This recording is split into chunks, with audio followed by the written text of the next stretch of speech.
Good afternoon, ladies and gentlemen, members and officers. Welcome to the Planning Committee. In the interests of safety, if the continuous fire alarm sounds, please evacuate the room and public gallery by the stairwells. Do not attempt to use the lifts. Please assemble at Queen Victoria's statue in front of the civic offices. In order to comply with the Portsmouth Cultural Trust Fire Marshal's regulations, please remember to sign out when you leave the building after today's meeting. Thank you.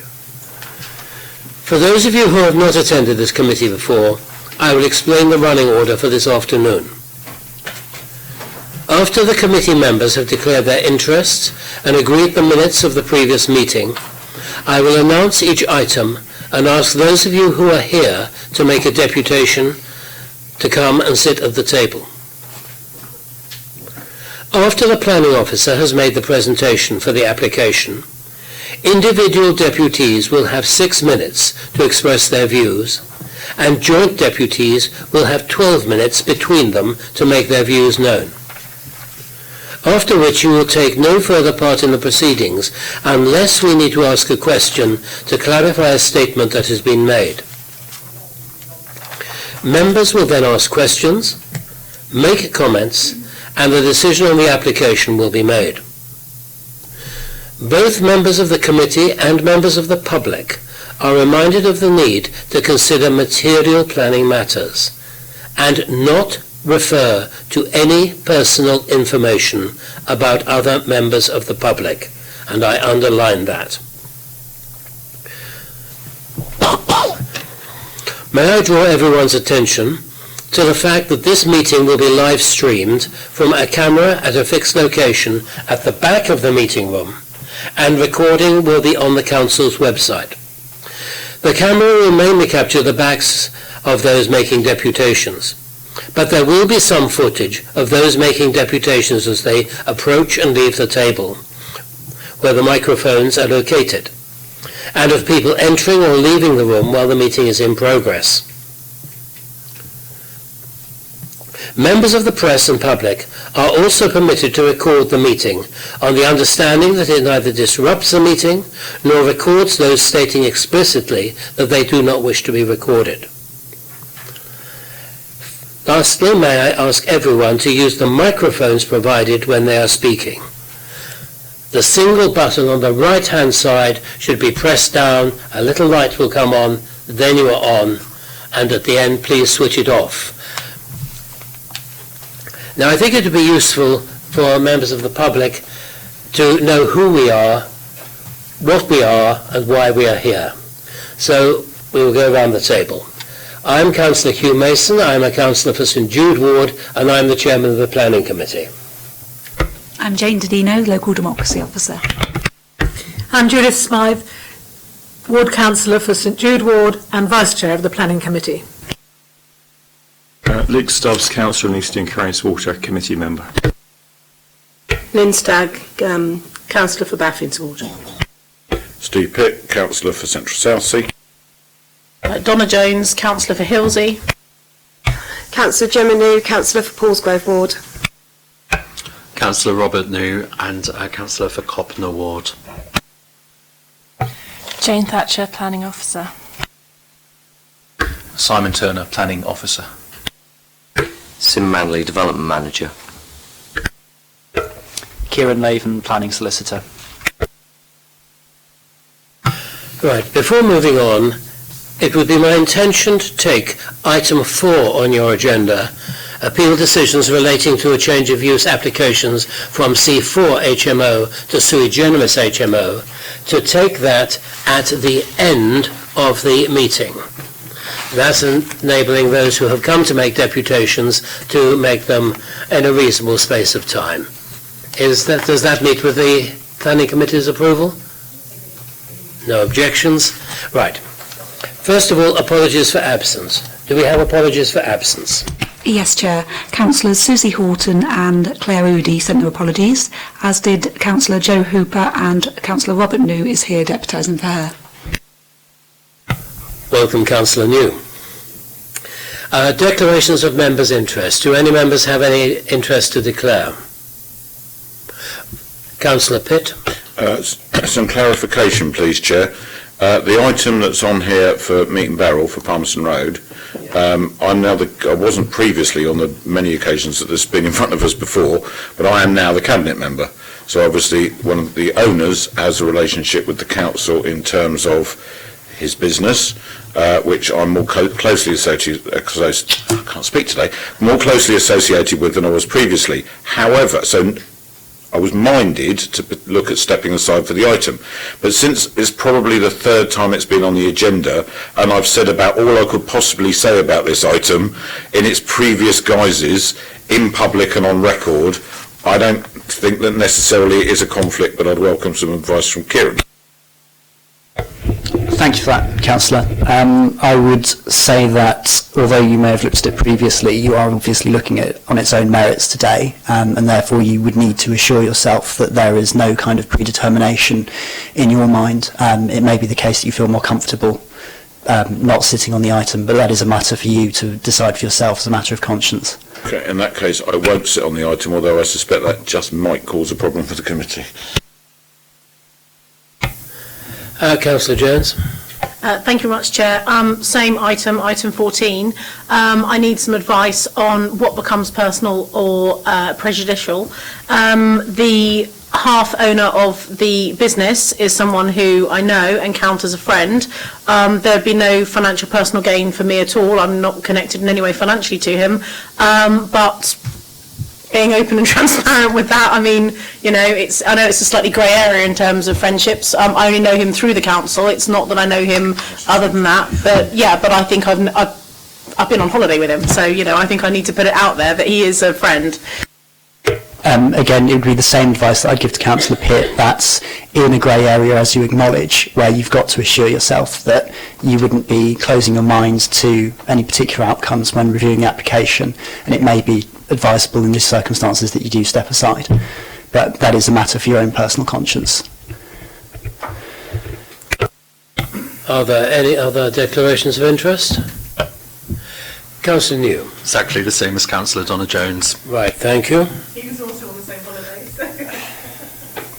Oh, this sounds interesting.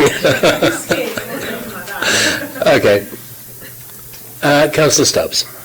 I do know the applicant in that item as well, so this is, but I think, unless other people are going to do anything else, I'm just going to declare that as personal. Thank you. Right, that's it. We now come to minutes of the previous meeting. You have before you, members, minutes of the meeting held on the 9th of January, and I have been advised that there is a correction to be made to item number 140. Firstly, the numbering of that item is wrong. It should be 18/01211/full. And the second correction is that the item had not been dealt with under Officer Scheme of Delegation, but would be. And I wish to substitute, therefore, the words would be for had been. I think that is... Had been for would be. Yeah. So, and also it had been included on the agenda in error. Okay. Just for clarity, I might read that out from my own notes. So there's the substitution of the reference number for, I believe it's 18/01211/FUL, and it would read as follows: that this item was included on the agenda in error and would be dealt with under the Officer Scheme of Delegation. The committee acknowledged that conditional permission would be granted subject to the conditions set out in the report by the Assistant Director of City Development. Agreed. Thank you. Just put your initials next to that.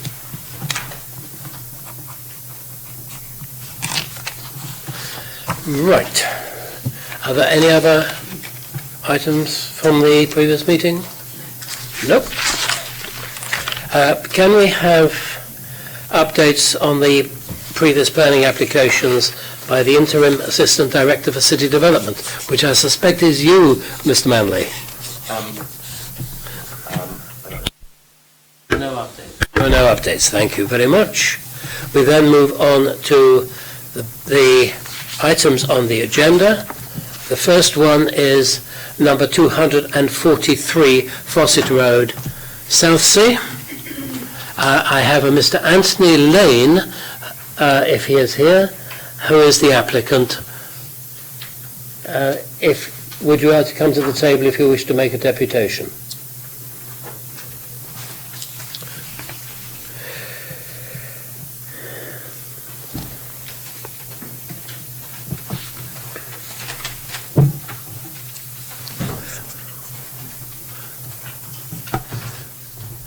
Right.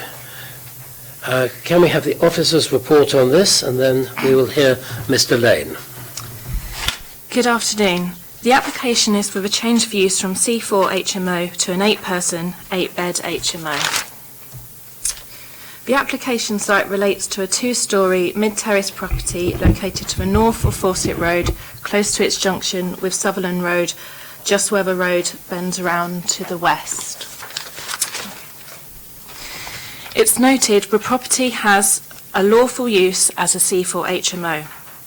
As the property had a historic C4 use, this did not result in the creation of a new HMO. In considering several recent appeals which related to similar developments, whilst the inspector recognised policy PCS 20, it was opined that as the development was not creating a new HMO, there was no material change to a balance of uses in the area. Placing significant weight on recent appeals, which are documented in the officer's report, the LPA must accept the proposal would not result in a further imbalance of HMO uses and would not be able to defend this position at appeal. This relates to all 4 HMOs which you will hear about today. This is the front elevation of the property. It's noted at the time of the site visit a rear dormer and a rear extension had already been constructed. Furthermore, amended plans were received from the agent which saw the 8th bedroom added at the expense of the communal space and a basement lounge added. So those were the superseded plans and these are the amended plans received.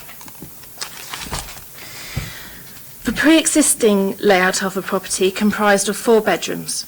However, the proposed layout comprises of 8 bedrooms, 3 located on ground floor, 3 at first floor and 2 in the converted loft space. It is noted all of the rooms except for bedroom 7 would benefit from an ensuite. The proposed plans would see the loss of a separate lounge and the kitchen subdivided to form an additional bedroom. Furthermore, the existing basement has been converted to form a new separate lounge. It was possible to gain access to all of the rooms while undertaking a site visit.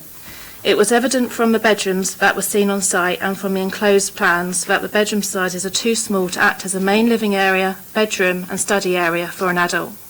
It is also noted that the 2 bedrooms within the converted loft space have restricted headroom, which limits the usability of the room. Whilst the kitchen and lounge meet the minimum sizes, there is no separate dining area room provided within the property, and therefore the communal space would be considered inadequate. In addition, the proposed lounge located at basement floor level would only be served by a small light well, and would therefore fail to provide a suitable degree of natural light, outlook and ventilation. With regards to above, it is considered the basement lounge would not provide a good standard of living environment for future residents and users of the development. Some photos of the site. This is the rear elevation. You can see the rear dormer has been constructed and the single-storey extension. Works were going on, so I wasn't able to take the best photos, but we can see a kitchen on the left and a bedroom on the right with an ensuite door there. This is the proposed basement lounge, as you can see. So as the proposal falls short of planning standards identified in the HMO SBD, it is advised that the proposed layout of the property is not suitable for the occupation of 8 adults sharing. For a reason set out in the officer's report, the recommendation is for refusal. Thank you.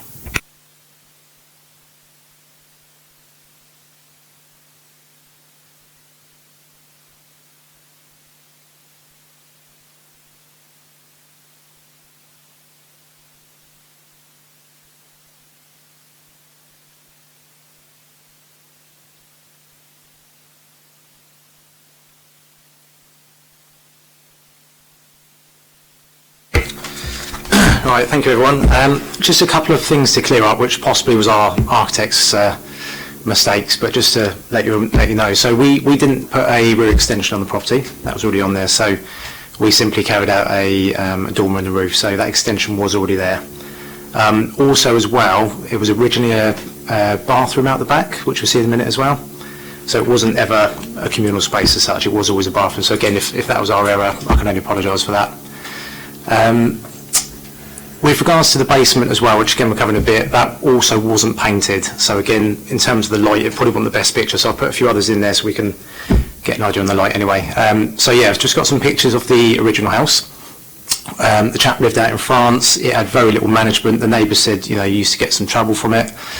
And it wasn't really well looked after, so it was just pretty old in there really, and there was a lot of damp work, there was a lot of leaks from the roof as well, which we had a lot of retentions on the survey.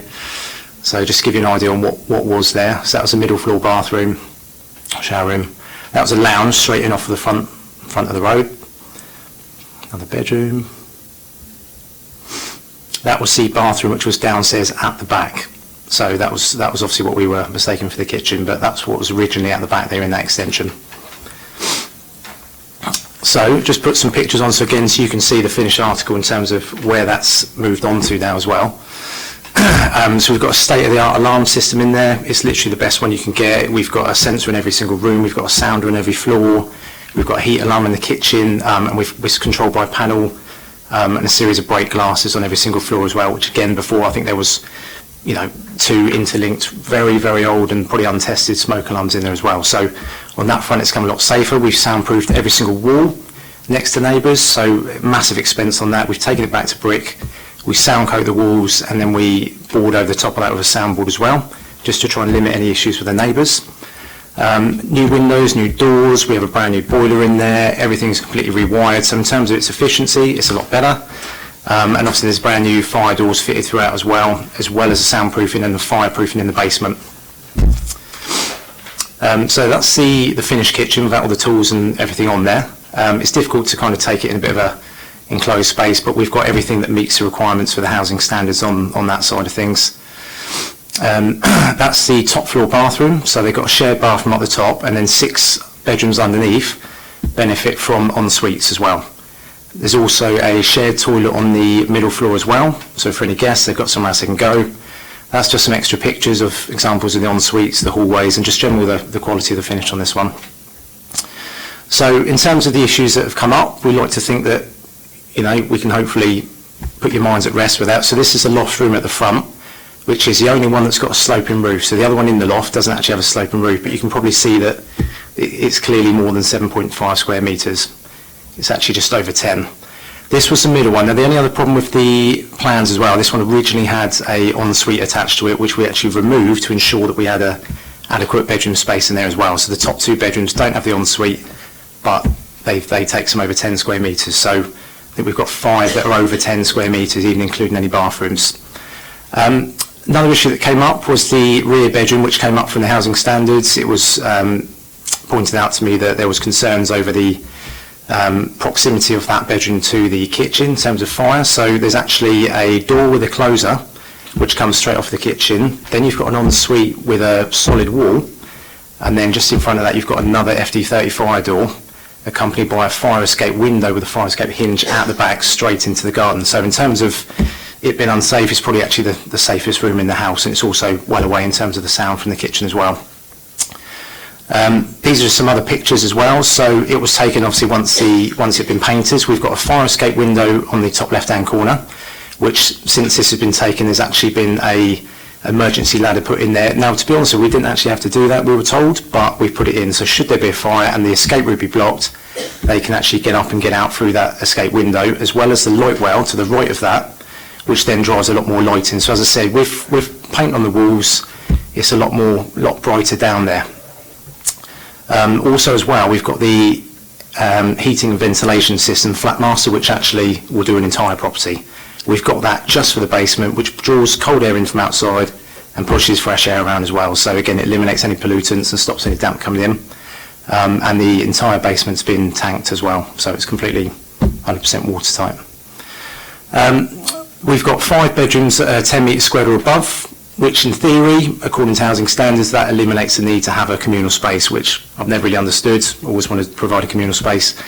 But it obviously would reduce the size of the communal space that we're supposedly had. Now, I did have Chris Andrews out from Housing Standards at the beginning, and he's also come out at the end as well, and indicates to me he's got no problems with anything there, and it's actually probably one of the best ones he's seen. Also on that, he did mention an overall communal space, including the kitchen, of 24 square metres, and we're coming in about 31, I think, combined. We've got a breakfast bar in the kitchen for a student-style dining area, and we've also got a breakfast bar in the basement as well, under the stairs, where they can eat their food. Very little time do we ever see them crouched around a table in the dining room, all sharing the Christmas dinner. So we're trying to keep it in line with what they're used to. If we put a table in there, they don't tend to use it. So hopefully that should have covered the dining part of it as well.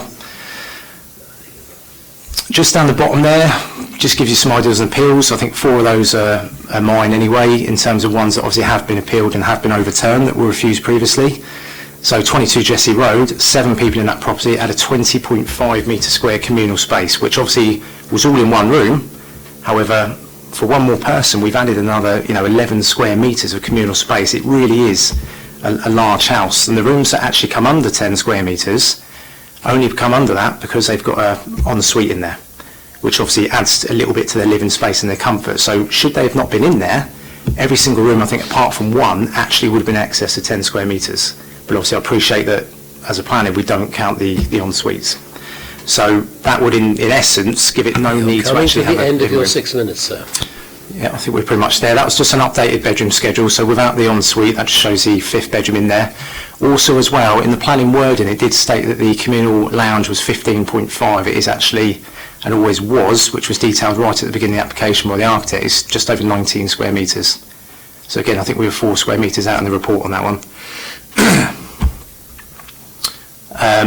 Again, that was the updated plan, obviously, which I think you've already seen that. And this was a similar one, 8 bedroom in Bailey's Road, which was just a straightforward communal, had smaller communal space than this one. We are dealing with 243 Yeah. Fawcett Road, and you had your 6 minutes, sir. No problem. Thank you very much. Okay. Members, questions? Councillor Smythe. I wondered if we'd been able to verify the few new measurements that we've been given today, so that we're not left with our reporter against the word of the applicant. Up until now, I wasn't aware of any measurements. I've scaled the plans which I received from the architect, and they're the measurements I've used, and that's what we condition against those plans. Councillor Stagg. How much headroom is there in the loft room, which has got the sloping roof? When I say how much headroom, I mean, yes, how high it is, but also how much of the room has got that headroom, if you understand what I mean. Livable space. Yeah, that's the word. Yes, livable space. Thank you. I've calculated it at 10.7, which would be above 1.5 metres.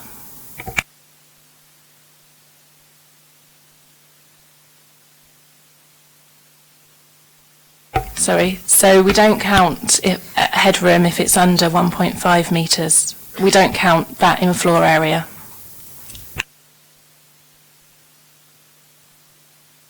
Councillor Pitt. I think you're going to be patient with me, Chair. I've got an awful lot of questions here. You just said you calculated it at what, Jane?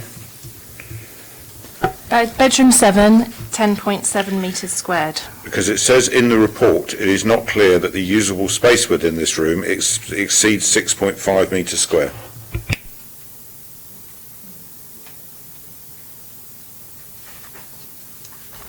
Although what the relevance of 6.5 metres square is, I'm not sure, because 7.5 is what we would be looking for.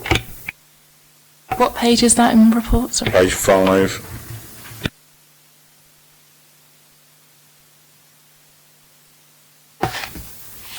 These comments are from private sector housing. I'm not sure where they got their figures from.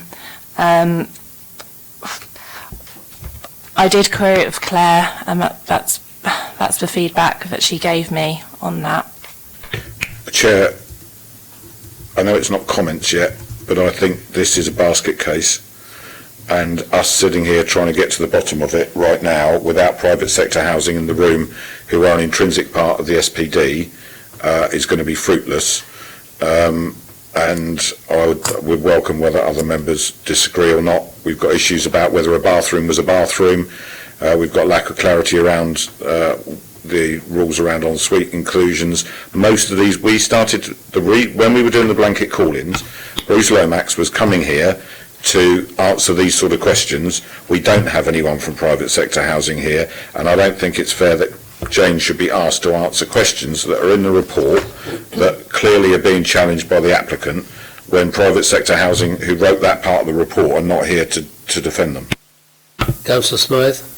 I would second that, because I don't think we can make decisions without having independently verified room sizes to consider. Are you therefore suggesting, to go to the chase, that we defer this for private sector housing to be here? Would you also wish to have a site visit? No, I don't think a site visit is necessary, but I think we need we can't have a report where we're conflicting between two different bits of our own council within the same report and have any credibility with the decision when the recommendation's for refusal and we know that the applicant's immediately going to appeal. I just don't see that we can possibly proceed on that basis. Councillor Jones. And whether or not someone from private sector housing comes to the next meeting, if the deferral is carried today, perhaps they can just sort out the space in the report, even if private sector housing aren't here at the next meeting, because it is a planning meeting, that actually the report, the two different departments, as Councillor Pitt said, agree on the sizes. So in view of the disagreement within the report, it has been proposed, I think, by Councillor Pitt and seconded by Councillor Smythe that we should defer this to the next meeting in order to get accurate information, because we cannot come to a clear decision on the information which is before us. That is what you proposed. Those who would support that, please show. That is unanimous. That is deferred for further information.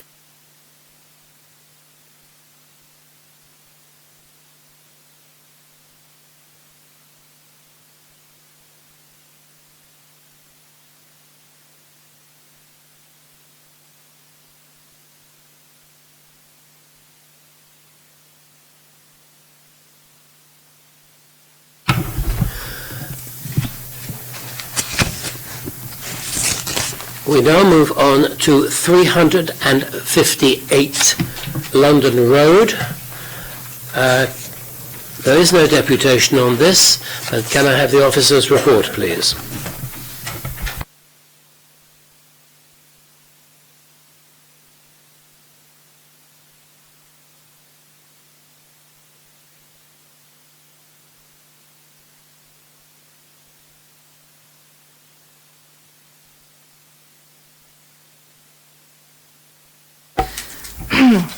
The application is for a change of use from a C4 HMO to a 10-person, 6-bedroom HMO. The application relates to a 2-storey mid-terrace property located to the east of London Road. The front elevation is set back from a highway by a front forecourt, which is predominantly used for storage of waste. The layout shows 6 bedrooms, 2 of which would have en suites. All bedrooms exceed the size standards for a double bedroom, which is 11.5 metres squared, and the communal facilities are considered adequate and meet the needs of 10 adults. This shows you the ground and first floor plans. And then we have the second floor plan, which is in the roof space, and a list of room sizes provided. The rear garden is fairly large, and it includes a garage at the end, which can be used for cycle storage. A few pictures from inside the property. We've got the communal area and kitchen area, and then a separate kitchen located within the loft space. And some bathroom facilities there. As noted, 2 bedrooms have en suites for use, and a picture of some of the bedrooms. So for a reason set out in the officer's report and in accordance with the HMO SBD, the property is considered to provide an adequate standard of living for 10 people sharing, and the recommendation is for conditional permission. Members, questions? Councillor Stubbs. Well, I suppose it's somewhat of a related question to the last report, and forgive me, I'm obviously moving through this report in a moment, but in page 15 there's reference made to private sector housing and toilets and bathrooms. Can you just quickly say what your position is in terms of the provision of toilet and bathroom facilities in this application? So bedroom 5 would have an ensuite. Bedroom 6 would have an ensuite. There would be a shower room at ground floor, which would measure 4.23 metres squared. There would be an additional bathroom at second floor, which would measure 5.94 metres squared, and there would be a separate WC with hand basin on second floor, which would measure 1.53 metres squared. Well, I'm just trying to figure out the differences between private sector housing's comments and sort of yours. So can you tell me on what basis they may be saying it doesn't meet standards, and are those planning standards or housing standards it doesn't meet? It's noted that this application went through 3 separate revisions working with the applicant. So I'm unsure if private sector housing were looking at the latest revision of the plans, but in terms of planning standards and what's noted in the SBD, they all meet the measurements required in the HMO SBD.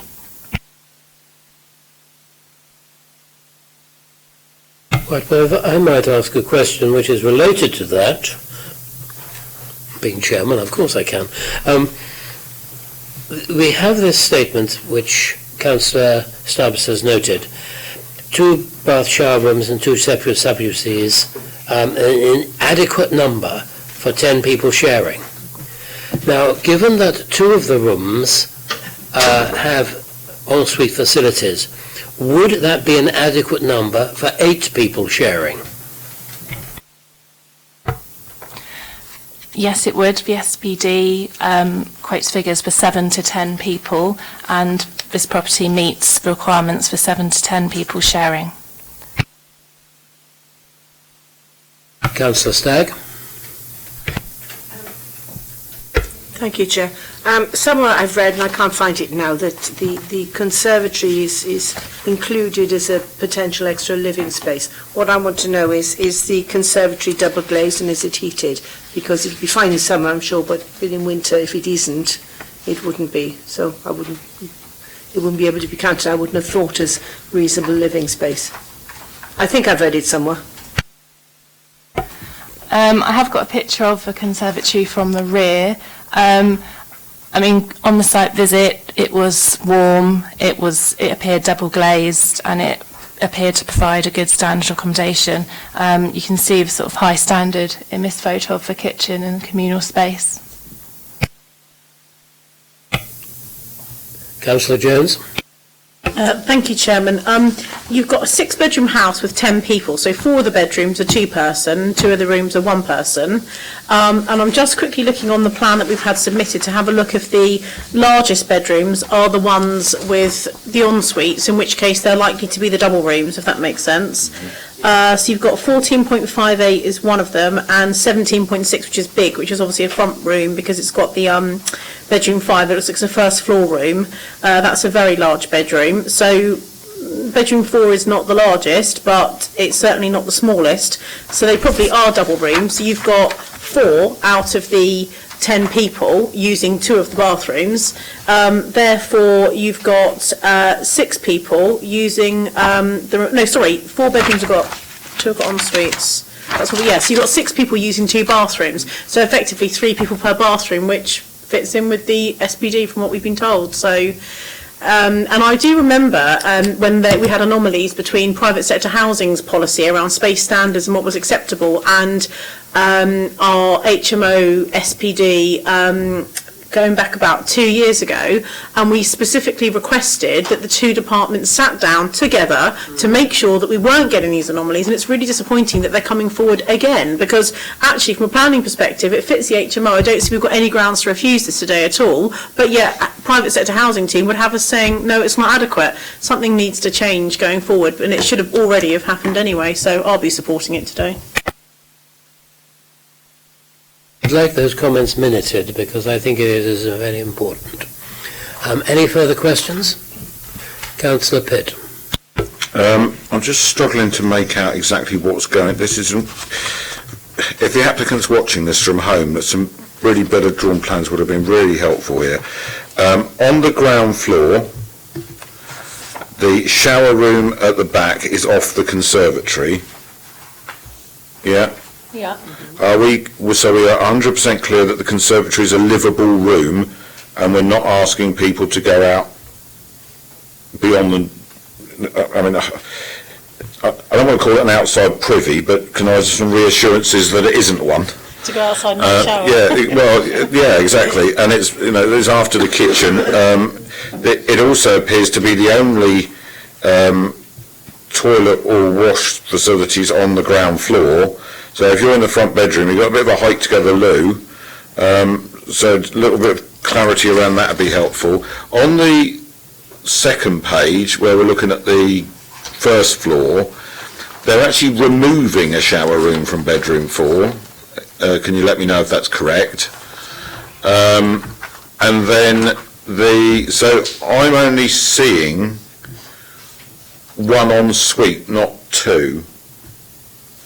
Unless the second floor one is they're taking that out, like it says to be removed. Sorry, yeah. So are they removing that or not? So it looks to me, and I'm happy to stand corrected, is it the case that only bedroom 5 actually has an ensuite, or is the enormous bathroom on the second floor the ensuite for bedroom 6, which doesn't look to me very much like a shared house, but looks an awful lot to me like somebody's going to create a flat as part of that shared house. Is there a danger here that we end up with what is effectively a flat on the second floor, with the rest of the property being used as an HMO, and would that be a lawful use? First of all, bedroom 6 has an ensuite in the second floor, and bedroom 5 has an ensuite. The ensuite to bedroom 4 is being removed because it didn't meet private sector housing's requirements, so that is being removed. What was the second point? You've got a bedroom, which is a very large bedroom, and a kitchen and a bathroom on the top floor. Looks an awful lot like a flat to me. Why would you put a kitchen on the second floor when you've got a huge kitchen on the ground floor? I'm just really suspicious about this, because I know a lot of the properties up in that part of the city, and loads of them have been illegally subdivided over the years, and I've always been an advocate for the north of the city getting the same treatment as the south of the city gets, and this just smells bad to me, Jane. I did query this with the applicant because it was a concern I had, but to access that flat, you have to go through the whole property. There is no internal, it's not hived off in such a way. You would still have to go through the same door, the same staircase. You do that with every block of flats I'm aware of as well. But. Councillor Jones. If you read the history, and I might be putting 2 and 2 together and coming up with 5 here, they previously had a 12-person HMO refused, so I'm assuming that kitchen has been made a living space because previously they wanted it to be a bedroom and it was deemed to be an overdevelopment. Is that right? Because it might be they've just put kitchen on there because it's a living space because they couldn't have it as a bedroom. At the beginning it says in the planning history. Is that correct? Because that would have been the obvious place to put a bedroom, wouldn't it? So. The planning history relates to a rear garage. They wanted to do a first floor extension to a rear garage. It's nothing to do with the actual property. Make it a 12-bed I mean, planning history, I'm looking at, I can see construction of first floor extension to existing garage, that was refused. On the first page 13, the proposal, planning permission is sought for a change of use on Class C4 house and multiple occupation to a 6-bedroom, 10-person sui generis house and multiple occupation. It's noted the description of development has changed and the number of occupants reduced from 12 to 10. So sorry, it wasn't a previous application, but at some point obviously they were considering when they submitted a 12-person HMO, but they've reduced it to 10, I'm assuming because that wouldn't have then met the standards. Yeah, so there were several amended descriptions with this one, and the applicant settled on 10 because that is what he was advised by private sector housing, which would be appropriate for the size of a house. Councillor Pitt. So going back into that planning history, Councillor Jones is right, to the top of page 14, if we look at the construction of first floor extension to existing garage to provide 1-bedroom studio flat, which looks an awful lot like the 1-bedroom studio flat that's now the second floor of this property. I've got some real concerns about whether or not we're actually allowing a flat to be delivered here as part of an HMO, which is not something we would normally consider. I don't know what guarantees we can have going forward by condition. Mr. Manley. The situation is that for the formation of a separate flat, that would require planning permission in its own right. And as such, if they were to subdivide it and occupy it for that purpose, then they would need to submit a planning application. If they were to do that without permission, they would be subject to enforcement action. Thanks, Sim, and I understand that, but we also know that people have ways of getting around these things. Okay. Councillor Smythe.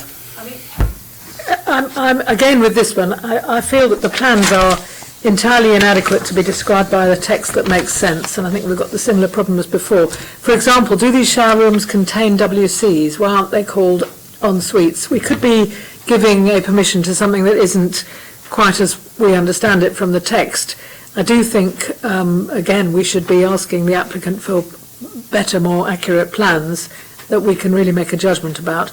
And I'm also suspicious about the, we're into the territory of when is a flat a flat.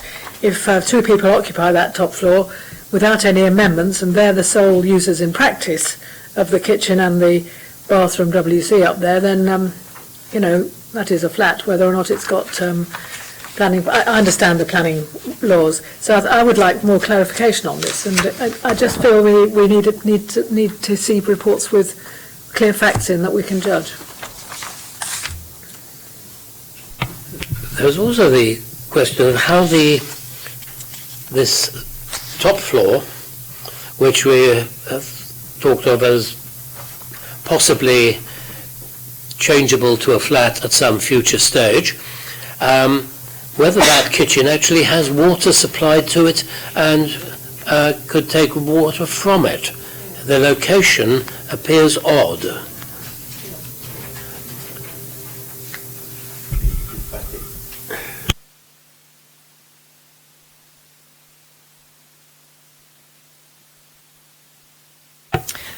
There's a picture of the kitchen within the roof space on the right-hand side, so it is fully functioning as a kitchen.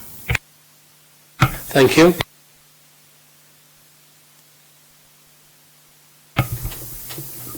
Councillor Pitt. Yes, sorry. Earlier on we asked for some clarification around the bathroom facilities being suitable or not. The question I've got is that bedroom 1, bedroom 2, bedroom 3 and bedroom 4 will not have any ensuite facilities. Is that correct? That is correct. Those 4 bedrooms are all suitable for double occupancy, and therefore there is the potential for 8 people to have access to 1 bathroom and 1 shower room, does that meet our requirements?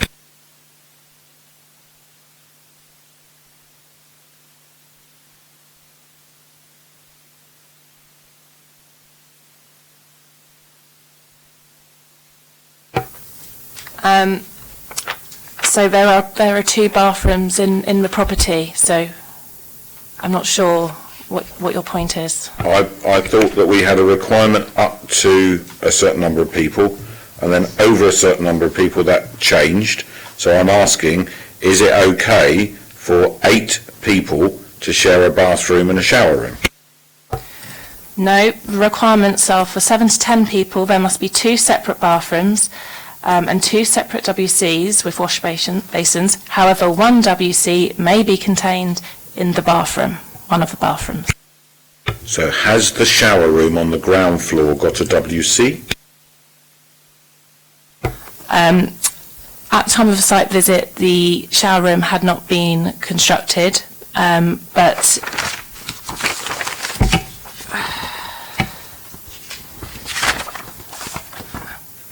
so I'm unable to answer that at the moment because it hasn't been.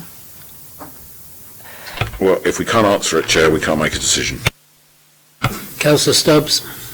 This is a sort of question, stroke comment. So you can see, looking through these plans, that the second floor is on a smaller footprint than the first and ground floor, and I'm not quite sure which way it rotates, if you like, because there's 2 staircases on the first floor, and I'm not completely sure which one it goes, which one they're going up to the top. I suspect it's the one which on the first floor is showing running left, right, just that's next to bedroom floor. And if that's the case, it's got a door. It's got a door at the bottom of the stairs. So it's a flat.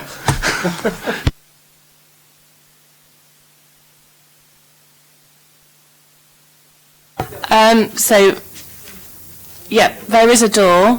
That's for fire safety door.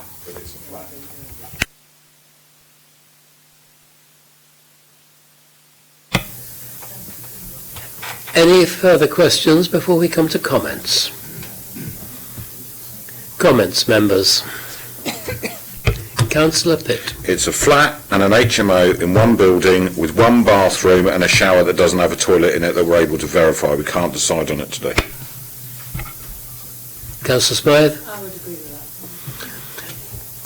that. It is proposed that we defer for further information. Would anybody have to make any other proposition? Councillor Jones. I'm sorry, I have a question that's arisen from the proposition, if that's all right. Yes, go ahead, ask a question. Maybe a legal question, if that's okay. Obviously, the policy is what it is. The upstairs looks like, I agree, it could well be quite a comfortable self-contained flat. If the owner is giving an undertaking that it's not a self-contained flat and it will be a kitchen accessible to everyone that lives in the property, or a kitchen lounge area, whatever, do we think, therefore, that this would then have grounds for appeal if we, where is the non-determination? Where are we on the timescales? Could they go straight for non-determination on this? I know that cases are quite delayed at the moment, or if we go for deferral today, to clarify the position Councillor Pitt's made, is the council going to be on terra firma there, that we're not going to end up facing an appeal on non-determination? So in terms of whether this is in effect a flat, that would be a planning judgment, and obviously the application before you is that it is 1 HMO. And I would caution against too much speculation about what could happen in the future. As Sim's already mentioned, if there were a future breach of planning control, it would be down to the council to enforce against that breach. It's not necessarily the case that this committee can predict that happening. The officers have reached a recommendation whereby they believe that the flat is not so separate that it should be construed as a separate C3 dwelling. It is part of an HMO. That is the position that they've offered to you in their professional view. But of course it is open to you to depart from that. So in answer to my question, which you haven't answered, would we be subject to a non-determination appeal, because it looks like the last date for determination was actually December. This was submitted 5 months ago for an HMO conversion, and are we therefore opening ourselves up for an automatic appeal from here, which means this committee won't get a say on it again, potentially? The answer to that question lies with my colleagues in planning, who will have negotiated potential extensions to the deadline for determination. I think we've agreed an extension of time till tomorrow. Councillor Smythe? I was just going to say that if we do agree to defer, and I think you should be able to, I hope you can negotiate that, because the plans are inadequate for us to make a proper decision. We'd also need to look at the location of the 2 bathrooms that could end up serving that number of people. I've said before in these meetings that I wouldn't really be happy going through a place where people were cooking breakfast and potentially sitting eating it in order to have a shower or go to the loo at a first thing in the morning, for example. And also I do think it's an odd location for a bathroom at the top if there are people who, even if it isn't a separate flat, kind of rather see them as their own because they live on the top floor. So I think there are further questions about the bathrooms and whether they've got loos in that we just don't have enough information on.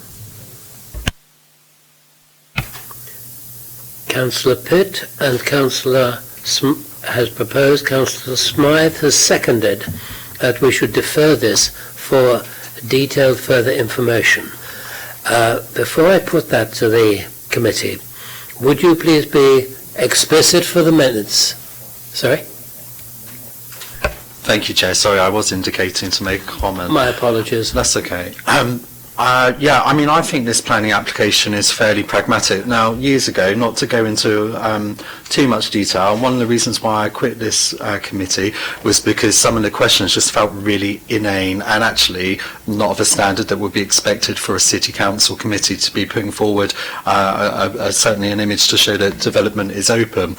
And so therefore, I think while HMOs can't always be perfect, and we've actually seen quite a lot of good HMO applications coming forward in recent times, I think getting help whether a room is determined to be a flat, when the officers have given us advice that a further planning application would be required around that. Therefore, I'd be minded to support this actually, and would support the officer's recommendation if there was a seconder. Councillor New, Gemma, you second that? Yeah. Right. Councillor Pitt? Okay, so the just for parking the suspicions for the flat, we don't currently know which rooms would be used for dual occupancy, and we do have standards around bathroom provision. We don't know if there are 2 WCs to serve up to 8 people. We cannot vote it through on that basis because we will be breaching our own standards.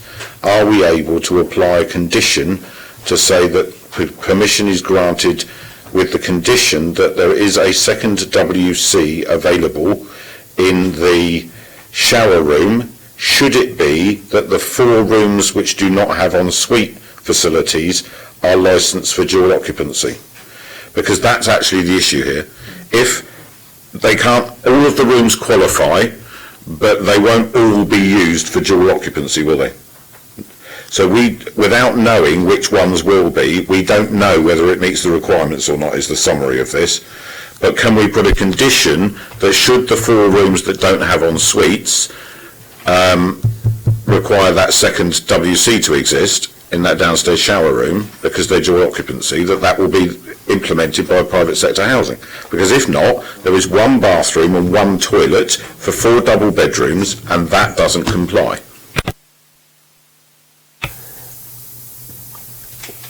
Can I have a comment from the officers on that observation, please?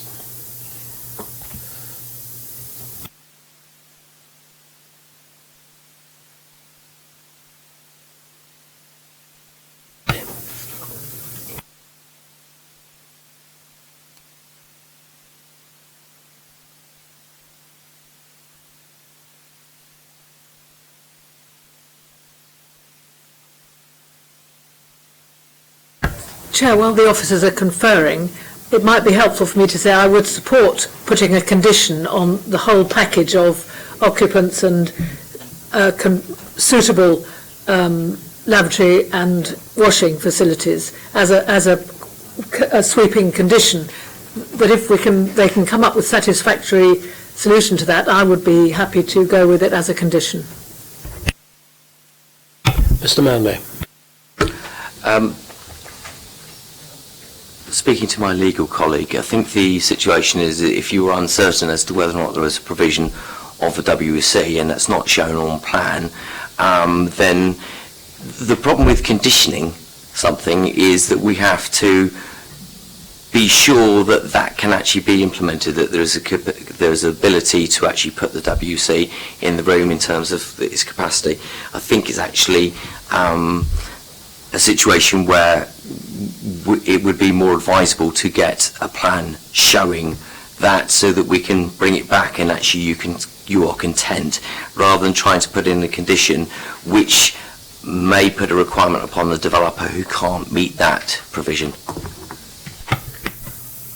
Councillor Stubbs. I sympathise with that answer about conditions. We've seen any number of planning applications whereby the recommendation is to grant, is to give officers delegated power to approve, subject to. Now, it's usually to do with legal agreements and this sort of thing, or affordable housing numbers, or whatever. But I don't see, on the face of it, and at least it appears to me, we could do something similar here. We could make some sort of resolution to grant officers delegated power to grant permission subject to. Could we do that? Whilst they think about it, Councillor Jones. That's exactly what I was going to say. All we're trying to do is to ascertain that there is adequate toilet facilities, and this committee today could grant permission as per Councillor Pitt's request, which is to delegate authority to the planning officer, that as long as she is satisfied that there is that second toilet there, we're happy. And then it doesn't need to come back here with an amended drawing. She can be satisfied because that's the jurisdiction we've given her. Councillor Pitt. Yes, and completely. And Sim's comments about imposing a condition that can't be enforced, in this case, that's the whole point of the condition, because if there aren't sufficient washroom facilities, it fails the standards and shouldn't be allowed to go ahead anyway. So I don't think it actually, either of those solutions is fine by me. I just want to make sure that we don't end up with 8 people with 1 loo. Right. I think it therefore calls upon the chairman to make, because I can overrule the 2 proposals which have been made and put mine first. The proposal then would be that we give delegated power to the officers to approve this, having ascertained that there are adequate toilet facilities for the numbers of people and the numbers of double rooms in that property. I don't think it's just toilets. I think it's the it's access to showers as well. It's the Okay. yeah. Okay. We'll add that, toilets and bathroom facilities. Sorry? Chair, we've already been advised that it does meet the bathrooms. It does meet the bathrooms. It's the toilets that are the issue. Okay. So I put that from the chair. It doesn't need a seconder. Those in favour, please show. That is carried. Thank you. We now come to the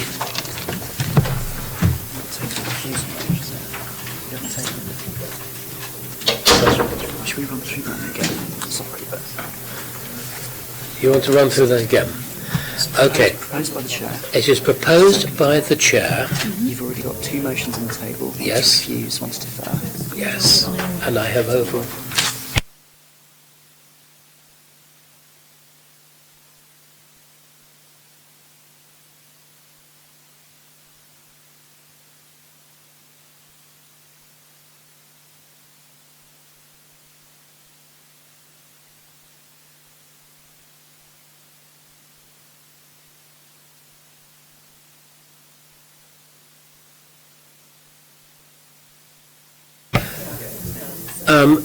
Members, there is the question of whether under our standing orders the chairman may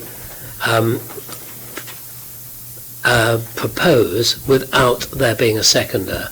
It is an open question, and so would Councillor Smythe be willing to second, just to make absolutely sure? With pleasure, Chair. Thank you.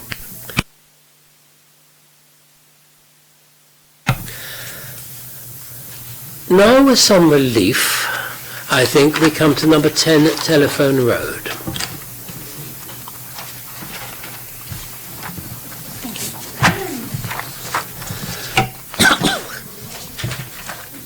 The application seeks permission for the change of use from C4 HMO to a 7-person, 7-bedroom HMO.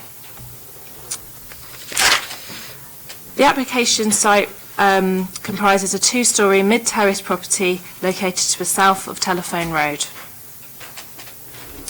The property sits flush with the highway, and therefore waste and cycle stores would be expected to be stored in the rear of the property, in the rear yard. The proposed layout details 7 bedrooms, all of which exceed the required standard. In addition, the communal facilities are considered acceptable for 7 people sharing and comply with the standards within the HMO SPD. It is noted at the time of the site visit a rear dormer and single-storey rear extension had been constructed. And there you can see them. There's the kitchen and a bedroom, so works were ongoing at the time of the site visit. And for a reason set out in the officer's report and in accordance with the HMO SPD, the property is considered to provide an adequate standard of accommodation for 7 people sharing and is therefore recommended for conditional permission.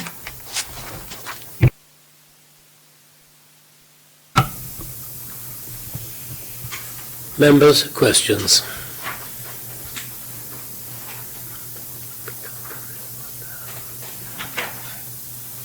No questions? Comment? Councillor Stubbs? Happy to propose the report. Do I have a seconder for that? Councillor Jones, you wish to comment? Just a very small one, but it appears to be almost identical layout to the previous application, actually. They're very, very similar houses, and actually the room sizes look incredibly similar as well, actually. But anyway, it was probably an incendiary comment. Councillor Pitt? Yes, just briefly to say that it's disappointing that all the work that went in cross-party to get the SPD amended so that we would stop these constant over-intensifications in this part of the city, which I happen to represent, is not being able to stand up to scrutiny by the regional inspector, but it is what it is. Sorry? Yes, Councillor Jones seconded Councillor Stubbs. If there's nothing else, we have Councillor Stubbs recommending the officer's report, officer's recommendation. Councillor Jones seconding. Those in favour, please show. Right, that is unanimous. Thank you. We now come to number 1 Darlington Road. We have a deputation from Mrs. Candy. If Mrs. Candy would come to the table, please.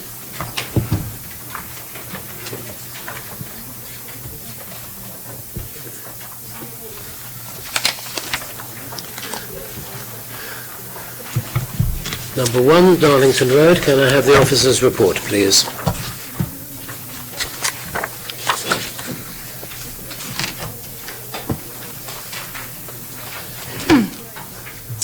The application seeks permission for a change of use from C4 HMO to a 7-person, 7-bed HMO.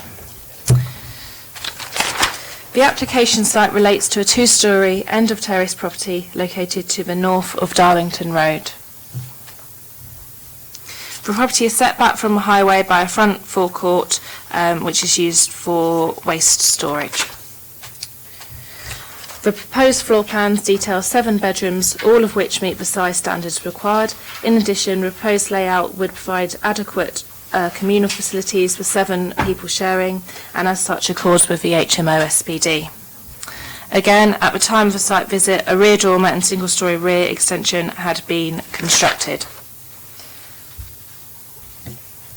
At the time of the site visit, building works were ongoing internally, so it was difficult to get photos safely. However, for a reason set out in the officer's report and in accordance with the HMO SPD, the proposal is considered to provide an adequate standard of living for 7 persons and is therefore recommended for conditional permission.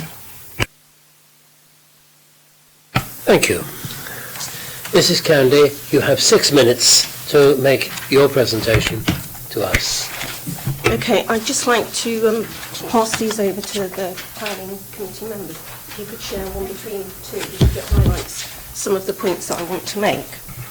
Having seen the planning department's recommended conditional permission to grant this application, despite the number of objections raised, I'd like the planning committee to consider the conditions which have been put forward by various committees involved in the planning process and examine whether they actually provide realistic solutions to any of the objections that residents have raised, because frankly we think they don't.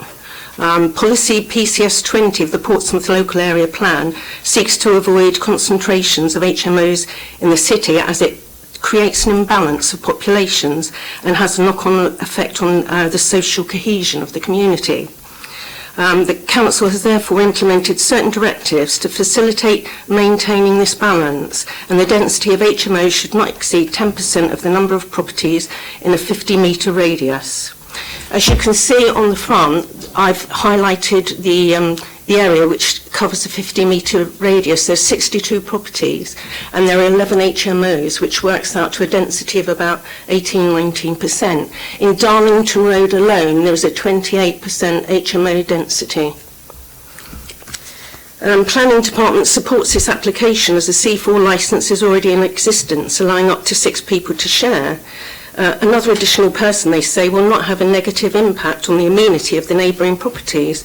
On paper, this looks plausible, but the reality is that this HMO has never had more than 4 occupants.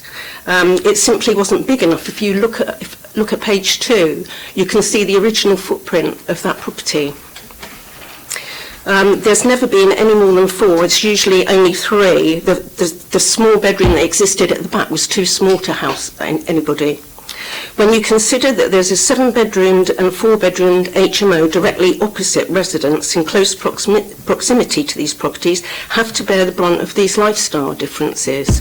All the dark ones are HMOs. Number 2 is a 4-bedroomed one, and number 4 is a 7-bedroom one. I live in the red one, which is number 5. Number 2 has just come on the market.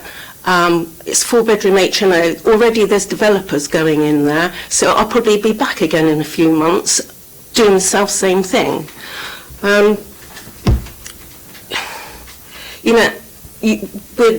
looked at it time and time again, and we're not just adding one person, so this makes a bit of a mockery of these planning rules. Having looked at similar applications for sui generis classification in this area, there's a distinct and worrying trend emerging. Like Darlington Road, most of these houses are small terraces. Talbot Road, Telephone Road, Hudson Road, they're all small family homes. They're not Victorian villas.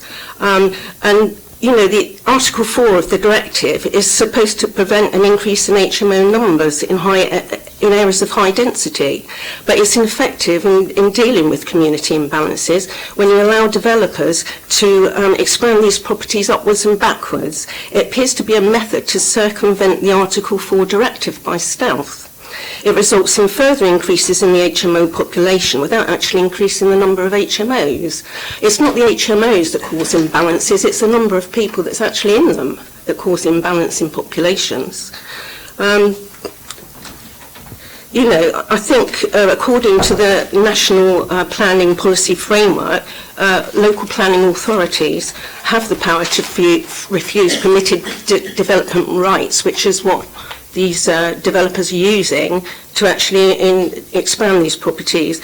And local councils, to my knowledge, can refuse them if it means that it protects the local amenity and the well-being of an area.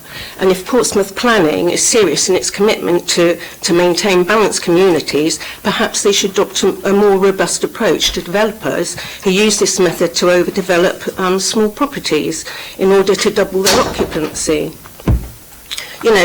Other arguments that have been put forward to support this is living next to a 7-bedroomed HMO is considered to be no different to living next door to a large family. This is ludicrous. I mean, hundreds of lobbies, residents' lobbies, HMO lobbies, know that this statement is not true, because in families there's management, there's organisation to take care of noise nuisance, rubbish disposal, traffic problems, and that's not happening in HMOs. The same organisation ability doesn't exist. Other environmental comments are placing 360 litre bins to increase to deal with the increase in the population. This doesn't actually work because you have to have someone that assumes responsibility for emptying them and for recycling and for sorting their rubbish, putting them out on time, not leaving them on the street. So again, we end up with rubbish in forecourts and all over pavements. At the moment, we've got a double mattress that has been going up and down the road for the last week, more than a week, nearly 2 weeks now. It just moves up and down the road, then it's not cleared from forecourts. It's not fair. We pay our council tax and we should be able to live in a road that's not an eyesore. Coming to the end of your 6 minutes. Sorry, okay. There's a lot of other things that I need to cover about noise complaints. It's not a true reflection of what happens. That the Environmental Health said there's only ever been 17 noise complaints. We don't actually complain every time something arises. It's not practical. We talk to the people that occupy these properties and try to sort it out amicably. It doesn't mean to say it doesn't exist. In view of the fact that the Planning Committee is failing to recognise the solutions that they put forward, they do not actually address the issues raised in residents' objections and are therefore not fit for purpose. They do not work in accordance with policy PCS 20 of the Portsmouth Local Development Plan, i.e. reducing imbalances in populations within the community. And then I think that an application for the sui generis licence on this property should be refused on these grounds. There is areas that I haven't covered, which is parking. Thank you very much.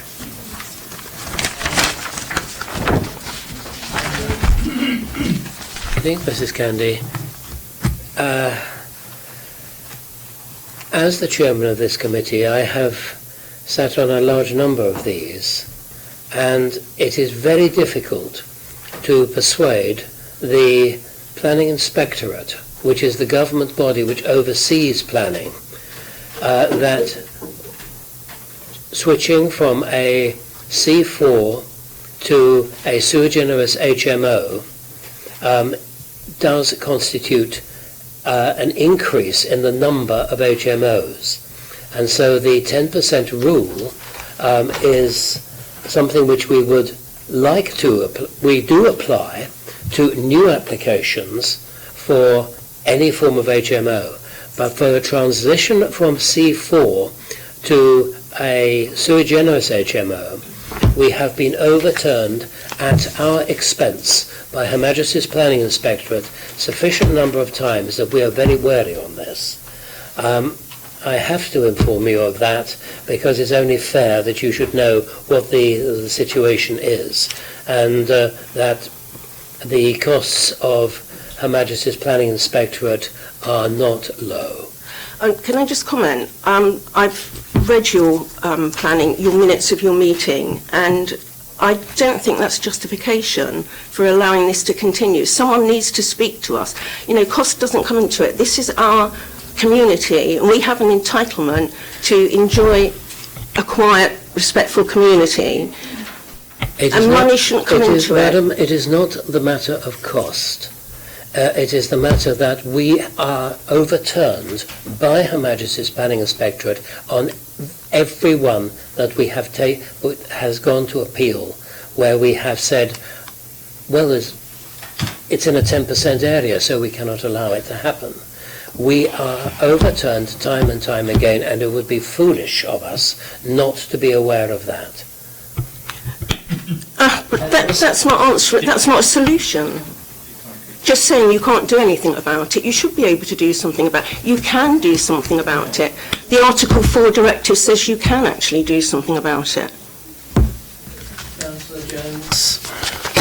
I mean, whilst we're not here to have a conversation per se, I empathise very much with what the lady's saying, and actually it must seem, from a member of the public looking at what we're doing here, extremely frustrating, because the Article 4 direction is written in a way that actually it can be interpreted in several ways. It's not a perfect piece of prose that But you you read. choose to interpret But in what one I would way. say is Please that let Councillor Jones finish. what I would say is that Councillor Hugh Mason knows the policy extremely well, as do I, and other members of the committee. This requires a change of legislation nationally by the housing minister to empower us to do what you, because we want to do the same as you. We don't want to keep having mass overcrowding and mattresses dumped in streets and landlords that don't look after properties. We don't want our residents living in substandard properties where they only have one toilet for 10 people. You know, we want people to live in good quality homes. Unfortunately, our hands are tied by national legislation, and when I was in charge of setting the policy for HMOs in the city, we revised it about 10 months ago, and we pushed it as far as we could with barristers' advice to strengthen our hand around this whole principle of the 50-metre radius, the 10, and we were given, and I spoke to the barrister myself, and we were given very specific advice that if we push it any further, we will just get everything overturned, and our original Article 4 direction that was set up by the Liberal Democrats going back 6-7 years ago would actually fall completely. We would have weakened Port City Council's position. So actually, this campaign is really one to take to our members of Parliament across the whole country, because it really is them putting pressure on the housing minister for the housing minister to change the policy nationally, and then councils will say, hurrah, we can do what we want to do. Unfortunately, the planning inspectorate, which is a government quango, supersedes us, as Councillor Hugh Mason has said. Sorry, Councillor Mason. Thank you. Councillor Pitt, you wish to make a comment? Yes, just to support the comments that Councillor Jones has made, and this is not as an issue, regardless of when we're deciding on planning committee, as something that we've debated in the council. It has been something that all of the councillors have supported. Councillor Wood, Tom Wood, worked with Councillor Jones on this, so you had the overwhelming majority of the councillors saying that we wanted to stop this from happening because we all know it's wrong. And the argument against it is, well, it's only 2 or 3 extra people, but actually, if all of the HMOs within the circle on your house had 3 extra people, it's 54 extra people within a 50-metre radius. So we know exactly what the issues are. It's not acceptable. Whenever I come and talk to residents in the ward, because I represent your ward, that we get the same comment over and over and over again. And it's not about being anti-HMO, it's certainly not about being anti-student, it's about protecting mixed and balanced communities. We all want to do that. At the moment, we are powerless to stop it, which is incredibly frustrating for us. Why don't you tell us that when you ask us to vote, instead of telling us that that's what you will do? I don't think we can have a general conversation at this point. Councillor Smythe. I was going to say that I fully support everything that's been said and done on this. I do think we do have a small and maybe unlikely to succeed opportunity to look at our specific planning requirements when we do the local plan, and that might be a time when residents can express their view, and we can see if we can tighten up in a way that would be supported by the planning inspectorate. Although I don't hold out enormous hope for that, but we do have an opportunity, and I have fully in sympathy with residents who have to put up with this. Members, I think it was important to make those points, and thank you very much for making them. I think we now need to turn to the specifics of number 1 Darlington Road. Are there any questions on the specifics of number 1 Darlington Road?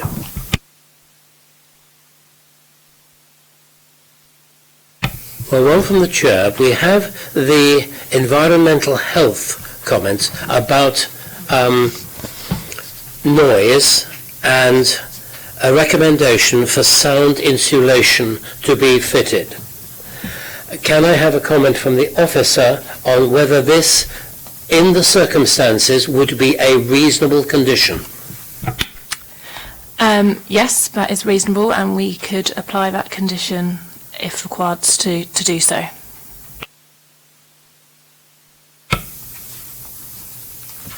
Questions from other members? Comments from members? I would take Councillor Pitt first and then Councillor Stubbs. The inquiry that you just made, Chair, was something I was going to comment on because I thought it was that it would be appropriate in this instance, and I would support that being added as a condition. We are where we are with this. We've done our very best to get the policy changed. We thought we had. We thought we'd scored a success with it. We started to implement it as we told the residents that we would, and unfortunately it's fallen down. So we have no other alternative than to grant permission for this, as much as we all would like to see it refused.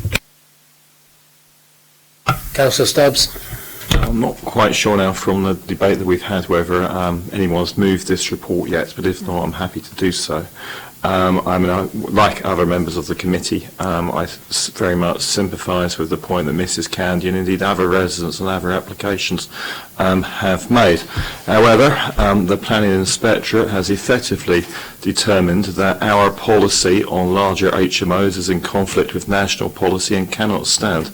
And this means we've lost no end of appeals, and I am not just 80 or 90% sure we'd lose an appeal if we lost this. If we refuse this, I'm 100% sure. And for that reason, I think that the only thing we can do is to approve it today. Would this be subject to the condition on... I'm happy to accept the condition. Yeah, okay, thank you.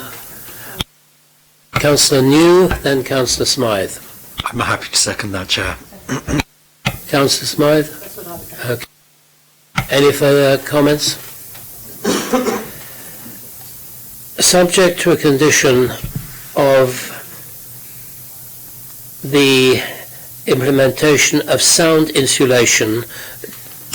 Shall I give you some wording? Yes. I would suggest that the condition goes along the lines of that prior to the first occupation of the development hereby approved, details of sound installation shall be submitted to and approved in writing by the local planning authority and implemented in accordance with such approved plans. Is that okay? The downside better than I would have put it.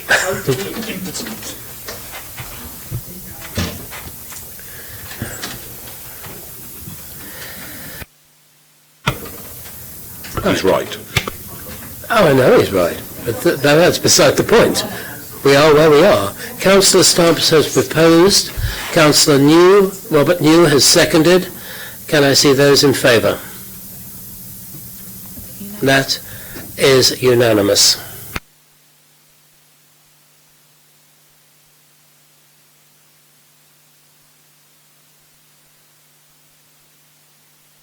To the first pigeon loft, which I can recall coming up for planning application in my time on this committee. So I'm looking forward to this one in a way in which I didn't look forward to the last four things we have discussed. Chair, it's not a sui generis planning loft, is it? The pigeon loft, is it? Yes, hollow laughter. How many pigeons? Thank you, Chair. Good afternoon, members. We do have an objector, Mrs. Musselwhite. Oh, yeah, If sorry. Mrs. Musselwhite would come to the table, if you please.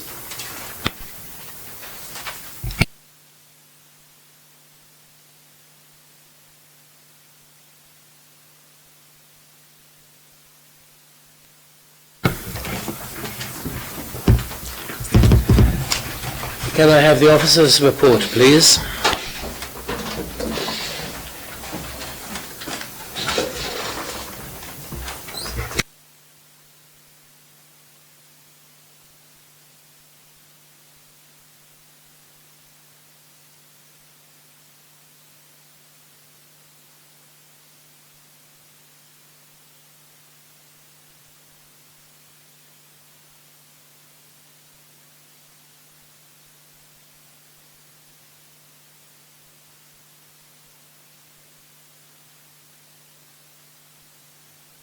Members, I have been informed that the applicant also wishes to speak. He is not on the list of deputies.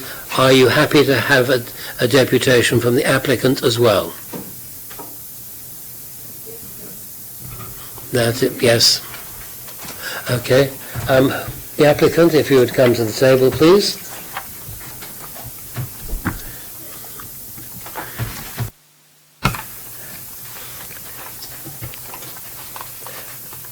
I must say that this report contains one of the more interesting statements which I have seen in a report. A pigeon loft, it says, a pigeon loft is used to house pigeons. So, members, now you know what a pigeon loft is for. Can I have the officer's report, please? Thank you, Chair. Good afternoon, members. The application site is located within a primarily residential area that is characterised by a variety of semi-detached properties. The dwelling has a significant rear garden with a width of 10 metres and a depth of 25.5 metres, giving it an approximate area of 230 metres squared. The above slide highlights some images of the site. Is located on the western side of Station Road, north from its junction with Grove Road, and relates to a detached bungalow. The application seeks retrospective planning permission for the construction of a pigeon loft to its rear garden. The existing pigeon loft has a mono-pitched roof, achieving a maximum height of 3.1 metres, a width of 12.2 metres, and a depth of 3.1 metres. It is finished with a black felt roof, timber board with varnished external walls, and a raised timber trellis to the front and side. Following the completion of the officer's report, the applicant has since indicated that they want the scheme to be judged on its original design, as including the trellis at the top, and that gives it a maximum height of 3.1, which is a bit different from the committee report. While the proposal was amended to reduce its scale and bring it closer to the requirements of permitted development, it is not considered that the trellis is significant enough to change the officer's recommendation. The outbuilding is located in the rear of the property's curtilage and features substantial height and width. The application site has a sufficient rear garden to accommodate this without being completely over-dominated. While the outbuilding is a significant addition to the rear garden, it is conceded that if the loft was repositioned 0.5 metres to the south and east and the trellis was removed, it would not need planning permission. As part of the application process, environmental health were consulted due to concerns that were raised by neighbouring residents about possible health risks of the pigeon loft. The view taken by environmental health was that the explicit legislation is likely to provide adequate protection in respect to such concerns, and therefore providing protection through the planning regime is unjustified. Explicit legislation for any noise or odour can be dealt with as a statutory nuisance as defined in the Environmental Protection Act 1990, section 79, and any problems caused by rodents can be dealt under the Prevention of Damage by Pests Act of 1949.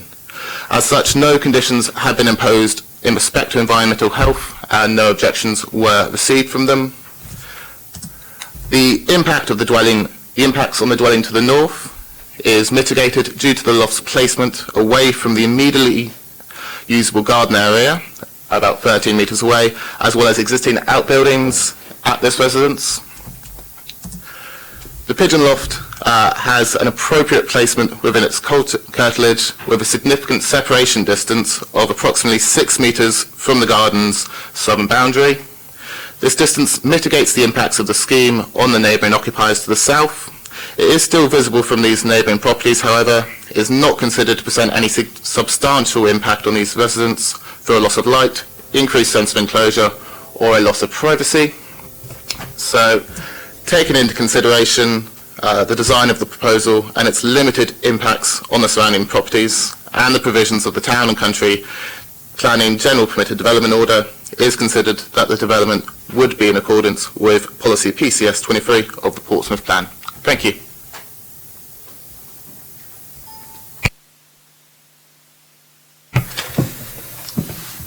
Right. I will take the deputies in the order in which they applied to give you deputation. So I will first hear Mrs. Musselwhite and then Mr. Gladman. Sorry? Barrett. Mr. Barrett. Sorry, Gladman is your solicitor or something. Okay, Mr. Barrett. Mr. Anthony Barrett. So, Mrs. Musselwhite, you have 6 minutes. Hello. Right. The pigeon loft, as you can see, is at the bottom of my garden and faces directly at my house. It's extremely unsightly to us. We've lived in our house for nearly 40 years and always enjoyed our lovely garden and our lovely view. It affects us more than any of our other neighbours because it is directly at us. And it is the complete width of the back of our garden and approximately 50 foot from our back door. It's very dominating from all the windows at the back of our house, and it can be seen from the beginning of Grove Road and the end. We previously had a lovely view from all aspects of the back of our house and garden, but it's now obscured by the incredibly large loft. And to make matters worse, there are railings or a fence and a spike that runs all along the top of it, which makes it even worse. Not forgetting the pigeons that we will constantly see flying around, sitting everywhere and everything that goes with them. I think because of its position to us, facing directly at us, it makes the situation worse. Pigeons are surprisingly noisy, and it is all emphasised so much more because of its position to our property. Maybe if it faced his own property and the pigeon flied at his property, it might not be quite so bad. I really don't think that anybody would be happy to see this at the bottom of their garden day in and day out. I would be happy for anyone to come and see what I am talking about. The loft has been built without consideration to anyone. How can it possibly be okay for someone to be able to keep such a large loft with all the pigeon when it affects other people so much? It is unacceptable and we object. Only last week on the BBC they reported about a child dying from a pigeon-related disease. It was also reported in our daily paper about a Fairham company, chemical company, who was tested and the risk to the humans. I have a new baby in our house and she'll be the right age to explore our garden in the coming summer. Where we always spend our time, I am very apprehensive now, and that's all apart from what we have to look at. It's just wrong that we will have to be looking at this forevermore. And that's all, thank you. Thank you very much. Mr. Barrett. Well, I don't know what to say really. I've had pigeons for 20 odd years. I'm not asking for permission for the pigeons, so they're there whatever, whether this loft gets permitted or not. But the loft itself is 2.5 metres and the trellis on the top is what's gone over. And I need that trellis so the birds don't sit about on roofs, they go straight into the shed and they don't land on the shed roof. As the lady was saying, they sit all over the place, which they doesn't. They go out, fly around, exercise and come back in. And that's about all I've got to say really. Thank you. Thank you very much, Mr. Barrett. Members, questions?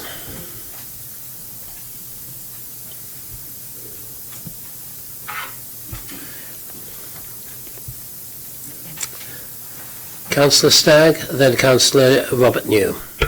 Can I ask, is it the entrance to the loft for the birds is facing the ladies' garden, not your own garden? Is that right? Can I ask directly?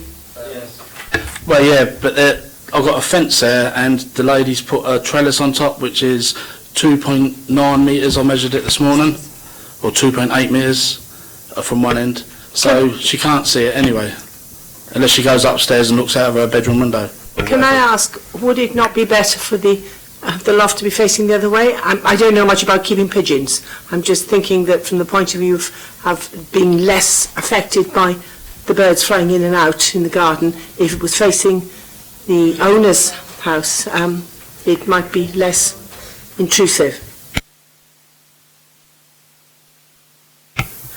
Can I have a comment from the officer on that question? I suppose it would be less intrusive, but this was the application that was put forward and it's the one that has been judged on. Councillor Robert New. Thank you, Chair. Sorry, it's more of a comment. Like you, this is probably the cutest application I think I've ever seen. And I would just really like to add my comment that actually it would be nicer to see more people across the city keeping things like pigeons. I think it's a great tradition actually, and there are areas like where I grew up where lots of people had them, and it really brought communities together. And so while I do take that it's an annoyance for some people that may live in the local area, I would support this application. I think it's really quite nice. Councillor Pitt. Yes, just a clarification, Chair. Are we, could the officers just please give me a bit of clarity on this? If the wavy trellis on the top was removed, it would no longer require planning permission? If the wavy trellis on the top was removed, it would be 0.1 metre, so it'd be 2.6 metres, but because it's within 2 metres of a neighbouring boundary, it would have to have the trellis removed and be moved 0.5 metres away from both, closer to the middle, and it wouldn't need planning permission. But none of that would have any material change on anything, really, would it? No, not really. Councillor Smythe. In the report, it's mentioned that there were previously pigeon lofts in the garden, and I just wondered what the position and size of those had been. There was 2 separate ones in the same place, obviously with a gap between them, and then there was one next to the lady's house. So I had 3 separate pigeon lofts, but now I've contained everything in one loft, and it's self-clean and everything, and just press a button and it cleans itself out, you know. So that's why I wanted one long loft to have that self-cleaning. And you've removed all the others there? Yeah, the others are gone, yeah. Thank you. Any other questions, members? Right. Comments? Councillor Robert New has proposed the officer's recommendation. Councillor Jones. Thank you very much, Councillor Mason. 3 comments. One of my comments was about the trellis, which I think does unfortunately add. Actually, I think it is quite an overburdensome impact on Mrs. Musselwhite's property.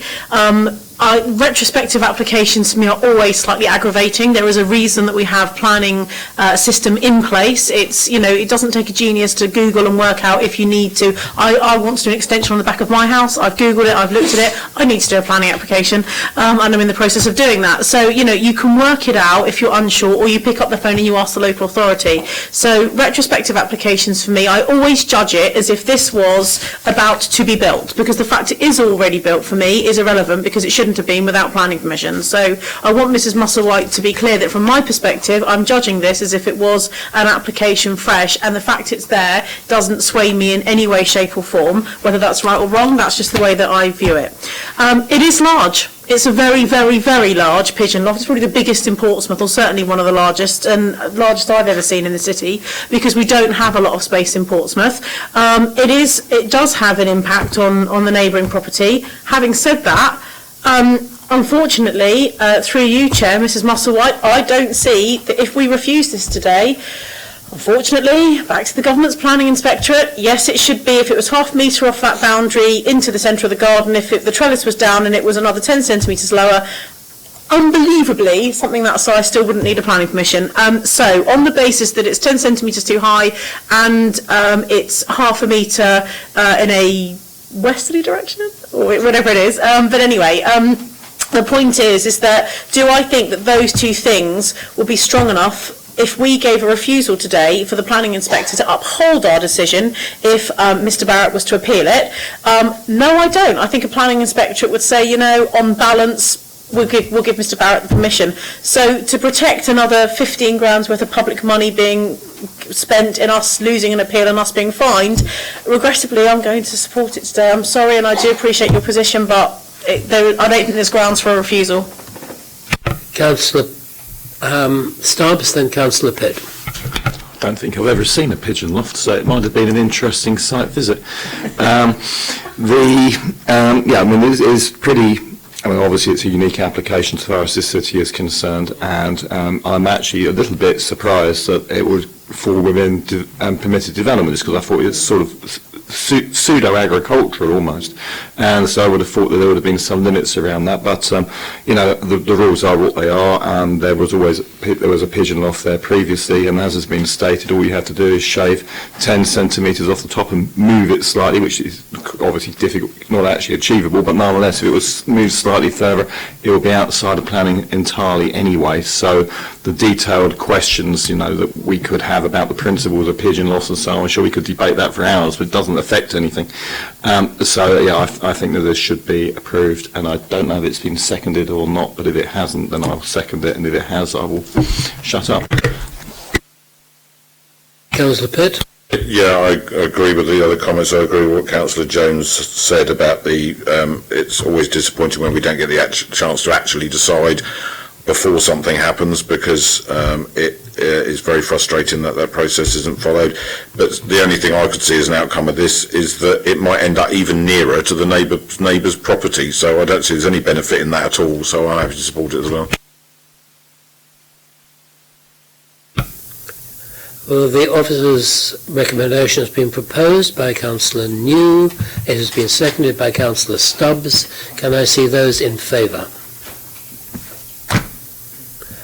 Those against? Those abstaining? Thank you. You have your planning permission, sir, and next time, please consult us in advance, will you? The loft is 2.5, and I didn't realise the tracks come into it. Right, it does. Thank you very much.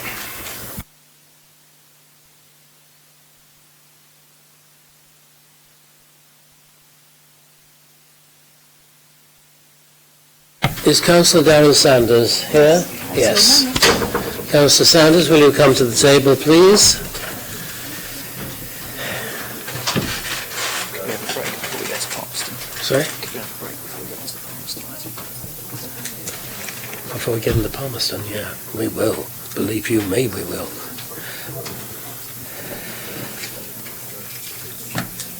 I think that we have here 3 TPO requests. They are very much in the same location. The same principles would appear to apply. I am prepared to take them all together, but not to allow Councillor Sanders 18 minutes to speak on them. If I did, he would. Hello, Darren. Can I have the officer's report on these, please? Chair, members, good afternoon. The 3 separate applications relate to 3 protected trees at 2921 Siskin Road and 4 Riegling Drive.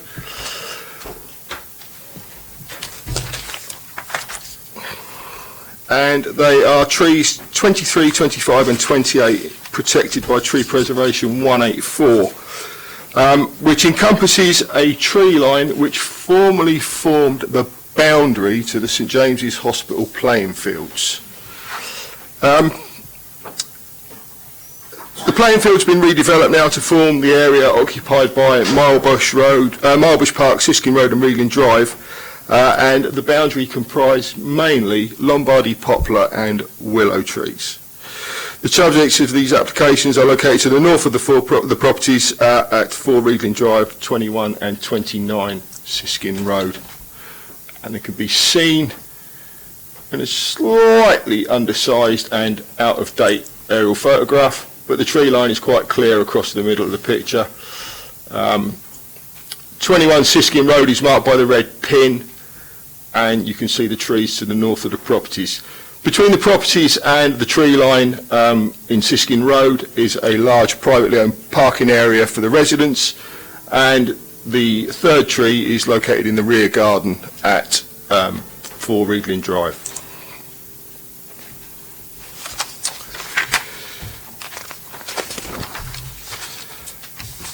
The applicants seek permission to fell tree 25 to the left, tree 23 to the right, and tree 28 in the centre of the photograph. All 3 have recently been pollarded following an application to fell 2 years ago that was refused and dismissed by the planning inspectorate appeal. And we allowed the trees to be pollarded and quite heavily reduced in an attempt to prolong the life of the trees while retaining them at a size slightly more commensurate with the space available to them and at a safer size to the properties around them. Unfortunately, Lombardy poplar is it's a very short-lived tree. 100 years for one of these is probably well into old age. They generally last 50 to 75 years. They're fine planted as windbreaks at the edge of fields and open spaces, but I question their validity as a tree within a dense housing environment. The pollarding generally triggers dense regrowth in trees, which it did. Unfortunately, it additionally triggered dense regrowth from the rootstock. And across the area and the gardens at the properties now, we have baby poplar trees coming up all the tree off the roots, destroying tarmac, paved surfaces, gardens, and privately owned space. Technically, all of this is protected by the tree preservation order because it's part of the parent tree, which renders it a bit of a chore for the residents to manage. Consequently, if they wish to manage it by mowing it off, they need to submit a planning application.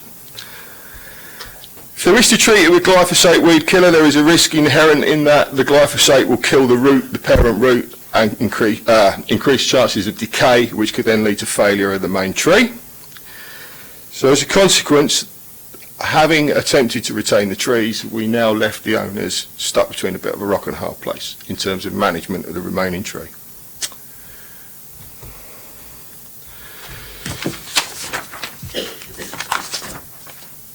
On my advice, the residents contacted an independent arboricultural consultant, Mr. Bernie Harbison, and the content of his tree management strategy report I accepted as part of this application.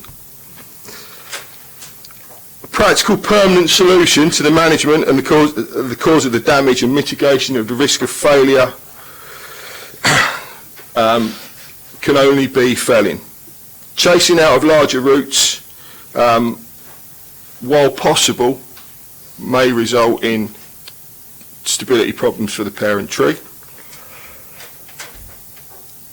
And just mowing off or pruning off the suckers is only a short-term fix, because as root girth increases with annual growth increment, new suckers will be produced, and any damage that is repaired now will recur within 2 years through redevelopment of the root system. Unfortunately, a lot of the hard surfacing in the area, which is blacktop tarmac, provides an ideal environment for roots to grow under, and they tend to proliferate beneath tarmac because generally it is warm, condensation forms on the back of it, and as of course it's dark underneath it, and roots love wet, warm, dark places in which to grow. So unfortunately, I come to the conclusion that I have to accept the advice of Mr. Harbison, the arboricultural consultant, and that felling would be the best way to manage these trees, and we can condition their replacement with suitable species. I recommended a choice of 4 different species for replacement trees, from which the residents could then select a suitable specimen. Thank you very much for that comprehensive report. Councillor Sanders. Thank you, Chair, and I think if you'd have done the 3 things separately, I'd have repeated the same thing 3 times, hopefully in less than 18 minutes, and certainly I hope in less than 6. And then Mr. Knight's presentation explains why I honoured the request of the Milton Neighbourhood Forum and the community group Keep Milton Green to bring this here. The issues to me, and there are many issues around trees in Milton, which I'll come to in a second, but the issue here is really simple. This is an estate that was built 25 years ago. It was completed months ago, which is the section of Glebe Close that this particular committee accepted. But you have got an issue that because this is former playing fields, these trees do still exist, and these trees still continue to cause issues. One of the reasons why the Forum and Keep Milton Green have asked me to bring this here is because there is a significant amount of anger within people within Milton, and I have to say, as Councillor Stagg well knows, in the rest of the ward that we're proud to represent, that we want to keep as many trees as possible. And any pollarding, certainly any, as they see it, destruction of trees will lead to problems, as Mr Knight well knows. In an earlier iteration of the development of 29 Siskin Road, there were death threats given to people who applied, something which Councillor Stagg and I thankfully got people to row back on once we discovered the truth, and the truth was conveyed to people. But that shows the level of anger at any loss of trees in this sensitive area. That's aided and abetted by the fact that the NHS at St James's, Councillor Stagg has tried to stop, cut down healthy trees.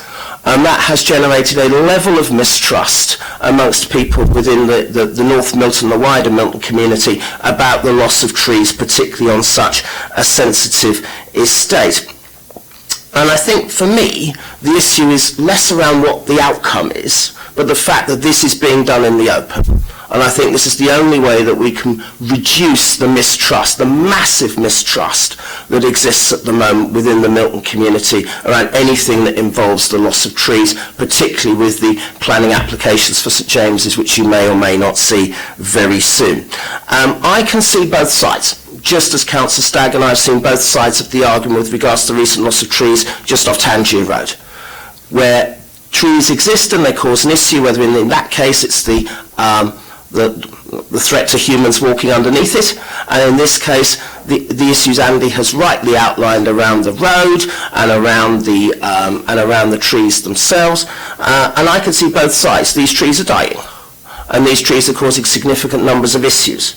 But also I can see the fact that losing trees, particularly in such a densely populated city as Portsmouth, where people are proud of their green spaces and want to keep their green spaces, is an issue of significant sensitivity. And that's why I wanted it to come here. Andy has outlined a balanced assessment that I hope members will take. My own preference would be to refuse it, but I fully understand, as Donna outlined for the previous application, that Her Majesty's Planning Inspectorate may take a slightly different view of this. And the key thing for me is this is done in the open, so we can have a detailed and open discussion around what can be done, and hopefully a decision that will balance up the relevant needs. So Hugh, I believe that's less than 6 minutes, certainly less than 18, and thank you very much, colleagues. Thank you, Councillor Sanders. Questions from members, please. Councillor Stagg. Can I be assured that the trees that have been cut down will be replaced? I mean, I know you've got a list there, Andy, which is good, but is there any means of ensuring that those are actually put in? Because I think that's important. So part of the process for conditioning the replacement planting the trees, Councillor, we also notify planning enforcement. So we put a chop date on for your tree will be planted by. If at that point the tree has not been planted, planning enforcement get turned loose and ensure that trees are planted, shall we say. Councillor Pitt. Thank you. And just linking to the question Councillor Stagg's just asked, are we able to condition the size or maturity of the replacement tree? This is something I've become intimately acquainted with over the last 7 months, and I've had to make sure that where we were doing tree replacements and there was known vandalism because people didn't want replacement trees outside their windows, that we've had to take quite extreme measures to protect the replacements that have gone in. So are we able to put a condition around size and age of replacement? Yes, Councillor. Generally, we condition that replacement planting should be of the nursery specification heavy standard, which will give you a tree of approximately 3.5 to 4 metres in height and approximately 15 to 16 centimetres in girth at breast height, which is 1.5 metres from the floor. Thank you. Councillor Stubbs, were you indicating? No. All right. What would be the lifespan of the replacement trees which you are recommending of each of the four? Would they have a longer lifespan than those of a poplar? Yes, Councillor. I specifically looked at species that were of a similar form in growth habit to the poplar, so they will give you a similar shape on the horizon once they develop, but all of them will have a greater longevity. Right. And would they automatically have tree preservation orders placed upon them so that there is no danger of them being suddenly taken down in the night? I am currently in the process of reviewing all our tree preservation orders, so if these are replaced by the end of the next growing season, so approximately 12 months' time, yes, they will be protected by the tree preservation order. Thank you. Councillor Smythe, you had a... I was just going to observe and perhaps more on the passing of time in saying I believe this is the row of trees that were painted so beautifully by Edward King in his paintings of the farmland at St James's.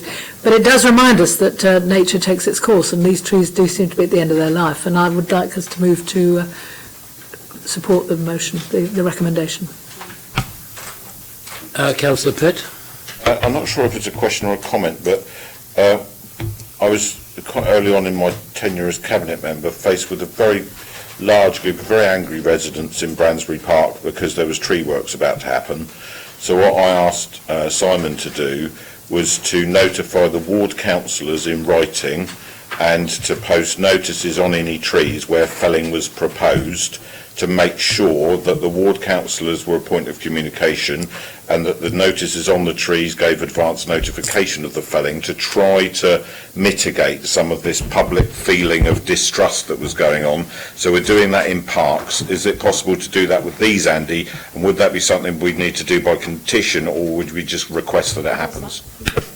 So, as a consequence of a planning application being made, we put planning notices out. They're a green waterproof notice, cable tied to the nearest lamppost or whatever, with my contact details on, telephone and email address. So the information is already out there because the planning notice details the work proposed.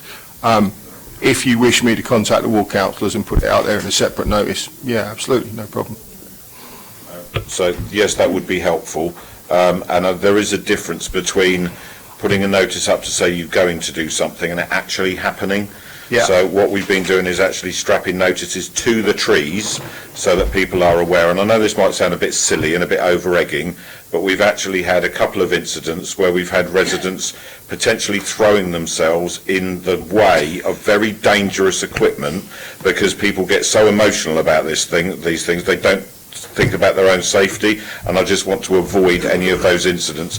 And I was present with the chainsaw and the person, and it was, believe me, very scary. Councillor Donna Jones, you... It's a comment. Are we on to comments now? Yeah. Thank yes, you. let's get on to comments. Yeah, when they were cut down in my road, you had to do some felling of some diseased trees. We all got letters through our doors anyway, but I wasn't sure if that happened as a matter of course. My comments are, first of all, the point put by Councillor Pitt about the what kind of trees go back. I think they should be mature big trees because it'll either come out of his budget or Councillor Stagg's budget. No, only joking. I love the chop date. That's a new phrase on me today for tree felling. But anyway, I'm happy to propose the application. Councillor Stagg. Can I just make another comment? It would be very useful if the ward councillors knew, because when they were cutting down the trees in Baffins, we had no idea. So we had to sort of fend off residents who were saying that they were murdering the trees and goodness knows what, and we had no idea where the trees were that were being murdered or why. Yeah, problem I have, councillors, is that the trees being worked on in Bransbury Park are hours being undertaken by our contractors, so I know when the work's going to be done. These are privately owned trees, and the work will be undertaken by private contractors over whom I exercise absolutely zero control. So I can only comment that these trees will be felled in due course. But from a planning consent point of view, they get 2 years to do the work in. Councillor Stubbs. Just a comment really that there is and never has been a war on trees, and that but there are situations such as this where circumstances change, and that it is necessary sometimes to remove previously protected trees, and I think we've got to be pragmatic about this, and I said there never has been a war on trees. Okay, we have a proposal. Do we have a seconder? We have 3 seconders. Who was first? I didn't notice they were very fast. Right. I am told that legally we have to go through each application in turn. In which case, can I have a proposer for the application on 29 Siskin Road? Councillor Smythe, seconded by Councillor Stubbs. Those in favour, please show. Can I have a proposer for the proposal for 21 Siskin Road? Proposed by Councillor Gemma New, seconded by Councillor Robert New. Can I see those in favour? Thank you. We have a proposal for 4 Reedling Drive. Can I have a proposer? I think that was Councillor Stubbs, seconded by Councillor Robert New. Those in favour, please show. All of these were unanimous. Thank you very much, Councillor Sanders. It is now 3 o'clock. Members have been going for 2 hours. There is a substantial and somewhat contentious issue coming up for 112 Palmerston Road. Would you like a short break before this is heard?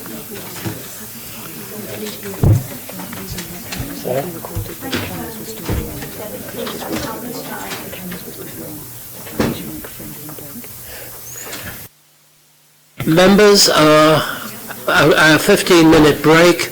Please do not use your microphones during the break because the cameras will still be on. Chair, we're now going to have a 15-minute break and then a bunch of us can't be here for the other item, but we've all got to come back for the end one. Is that right? Yeah, well, my Okay. son's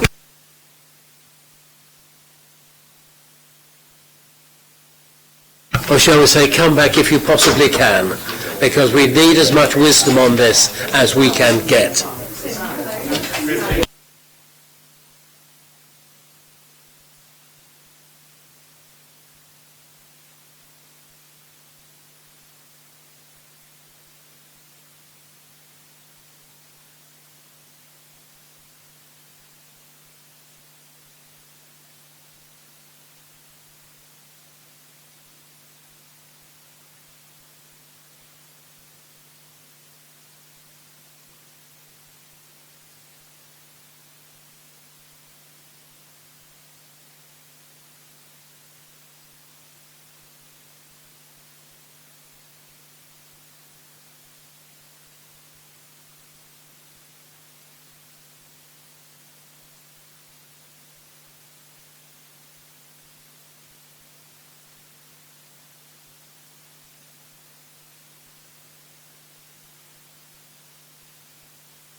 Members. Sorry. Councillor Robert New, Councillor Donna Jones, Councillor Steve Pitt, and Councillor... Yeah. Yes. So, Luke Stubbs, yes. Have all stated that they believe they have sufficient friendship with, understanding of, working with either the applicants or the objectors, that they feel that they cannot make an independent decision on this, a clear independent decision. Therefore, the four of us here constitute, and we are just quorate, constitute the planning committee for this item. Members may recall having looked at this item sometime before, in 2014, 2015, 2016, 2017 and 2018. We now come for our annual visit. I would therefore like the officer to give the officer's report. Thank you, Chairman. Hopefully this may be the last visit. Let's see. So this is an application at 112 Palmerston Road in Southsea. It's a food and drink premises at the southern end of the High Street. There it is shown in red, the white roofed building there on the corner of Palmerston Road and Auckland Road West. As the Chairman has remarked, the application or similar applications have been knocking around for 3 to 4 years, and the members know or have seen in the report there's a series of refusals based on the concerns about windows opening outwards over the pavement and obvious risk to public safety. That perhaps is, well, that is one of the points of objection. We've received now 6 letters from, I think, 4 individuals or addresses, including the one we received post-publication of the reports, so that was set out in the SMAT report for you. So the objections centre around risk to health and safety, noise and disturbance from open windows with the food premises, precedent issues, whether or not the development is unauthorised, the fact that there was a previous dismissal at appeal, is this a vexatious application, the rear courtyard needs tidying up. All these issues are addressed in the report, and with respect to the extra comments received, apparent contradiction in the objector's eyes between issuing a planning contravention notice or an enforcement notice at the same time as the council recommending it positively in front of you today. And lastly, the objector notes that the applicants are also the organisation behind or with some connections to the Victorious Festival, and not wishing to see any bypassing of due process. On that last point, this is an application. The applicant, it doesn't matter who they are, it is an application that will be determined on its planning merits alone. On that point, as I've already mentioned, the principal issue, I think, is the highway safety matter. So this relates to windows on both elevations opening outwards. These large windows, you can see the one towards the left-hand side, I think, is open. That's the Auckland Road frontage, where there is a slightly narrower pavement, and residents along the road to the west, or the left, as you look at it there. Then that is the slightly wider pavement onto Palmerston Road, and the same windows, the same sets of windows that can open outwards. And you can just about make out in dashed in green on the plan there the windows opening outwards, 2 sets on Palmerston Road and further sets along Auckland Road West. To be clear, the windows would open out through 180 degrees to be fixed flush to the open to the front of the elevation there. The applicants have submitted their procedures on how to open the windows, which is set out in the report in front of you. In very brief summary, rather than just having someone inside opening it and throwing it open, and then perhaps going outside to secure it shut, hopefully, they would make sure that there are 2 members of staff, one inside opening the window, only after the member of staff outside has checked the pavement both ways and possibly even traffic on Auckland Road West to say, yes, it's okay to open, we haven't got anyone approaching, and to open it and to secure it. And members of staff would not be allowed to do this operation until they've practiced it and the manager's made sure that they know what they are doing. So members will have noticed from the report in front of you that we had the refusal, that's the top of page 52. It says 25th of September 2018, I've just noticed that, it was 2017 actually, just a typo there. Like the two previous refusals, that was refused because of highway safety concerns. That application was appealed to the inspectorate, and the planning inspector's decision is appended at the back of the agenda after this report. The inspector is quite clear that there is one issue still, that of highway safety or pedestrian safety. The inspector was aware of the various procedures and so on, and I think it's fair to say the only reason the inspector dismissed the appeal was because, in his words, it was unclear from the submissions and his observations as to whether or how such locks could be designed and fitted to fulfil the function of keeping the windows open. The inspector was concerned that even if the windows are opened carefully and with procedure, how do they remain open and not swing back over the highway or are dislodged intentionally by someone or unintentionally? That is the last remaining issue. So the applicants have gone away and actually installed the mechanisms, which is shown here on the projector, one of those window type locks with a barrel key, a fluted key. So you lock it on the inside and unlock it. There it is being unlocked and opened.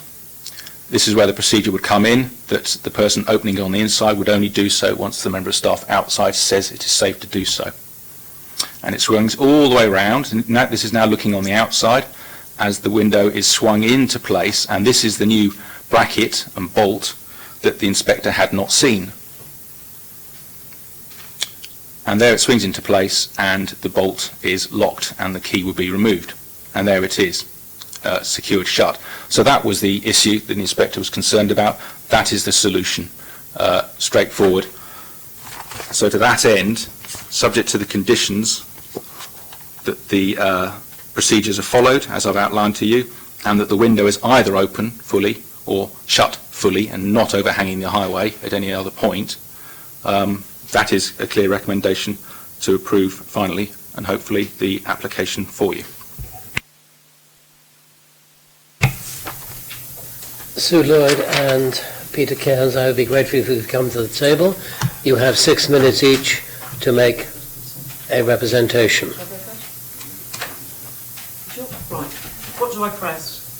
You press the single button on the right-hand side. Right-hand side. Right, okay.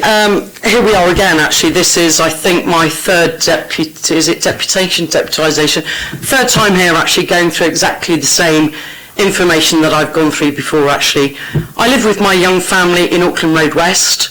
We go up and down this pavement, sometimes in the summer, numerous times a day. I've got children 6 and 8, and they're actually head height with the bottom of the window.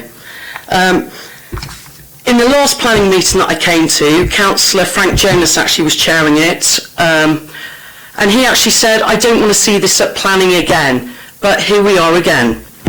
As the planning officers quite rightly said, it's failed at every attempt in this planning committee. I just want to read the minutes of the last meeting, because in my mind nothing has changed. And these were the members' comments from the minutes of the last meeting. Members felt that the pavement on Palmerston Road is wide enough to allow pedestrians to pass whilst the windows are open with a secure locking mechanism. However, the pavement on Auckland Road West is too narrow for pedestrians to safely pass with outward opening windows.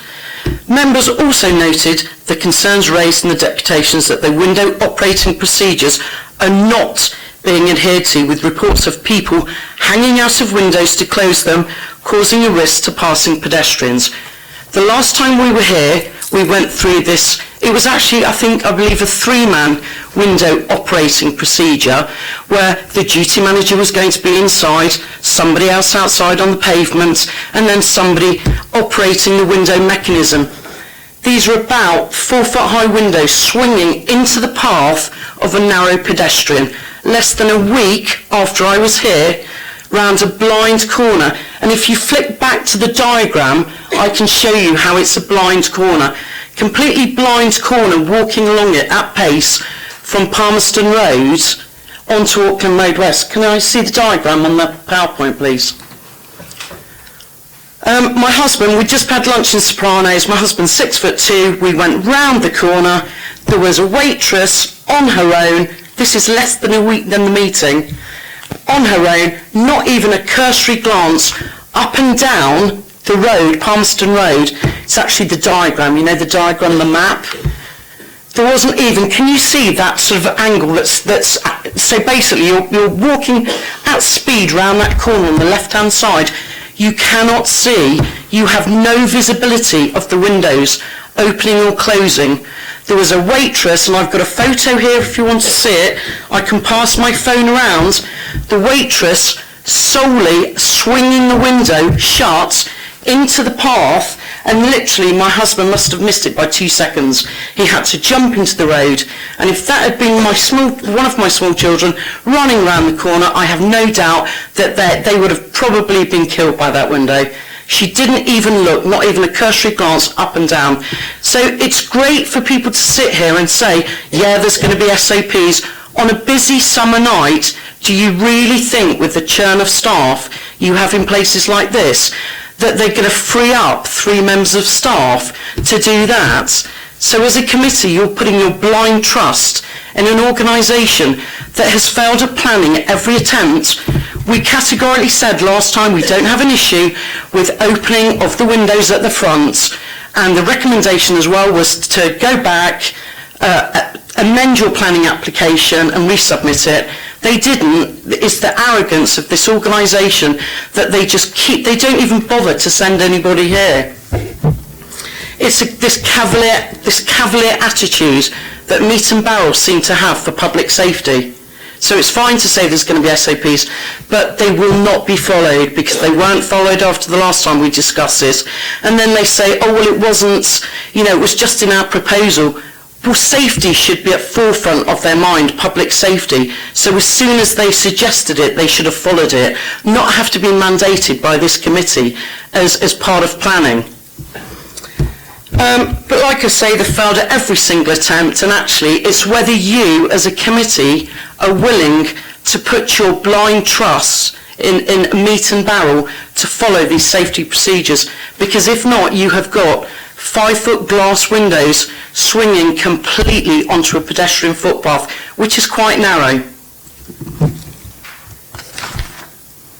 And I think that concludes. Mr. Kearns.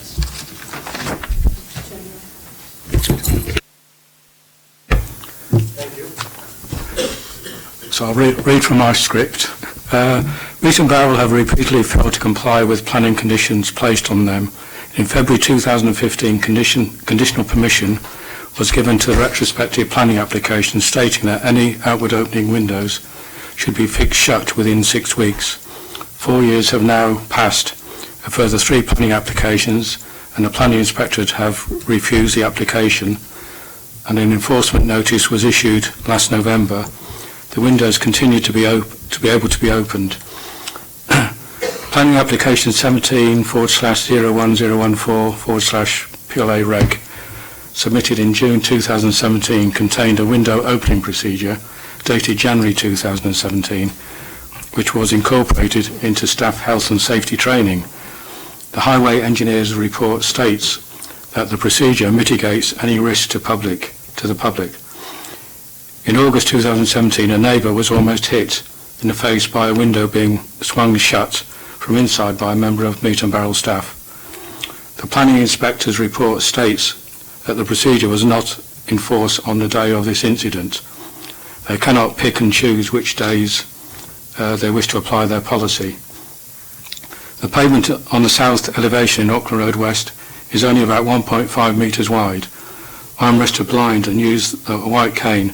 The building line is used as a primary navigation aid. As a resident of Auckland Road West, I walk past these premises at least twice a day, often more. As a blind pedestrian, anything projecting from the windows present a hazard. When the windows are open, I have encountered arms and plants projecting out of the window. On one occasion, a customer inside was hanging onto his bicycle outside. The outward opening windows were refused as they are contrary to Portsmouth Plan policies PCS 17 and PCS 23. We also believe they are in breach of the Highways Act 1980, paragraph 153. Meat and Barrel have repeatedly failed to comply with the planning conditions over the past 4 years and have shown a total disregard for public safety.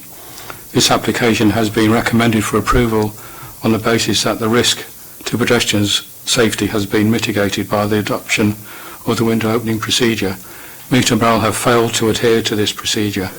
I question whether they have sufficient appropriately trained staff available to adhere to this policy.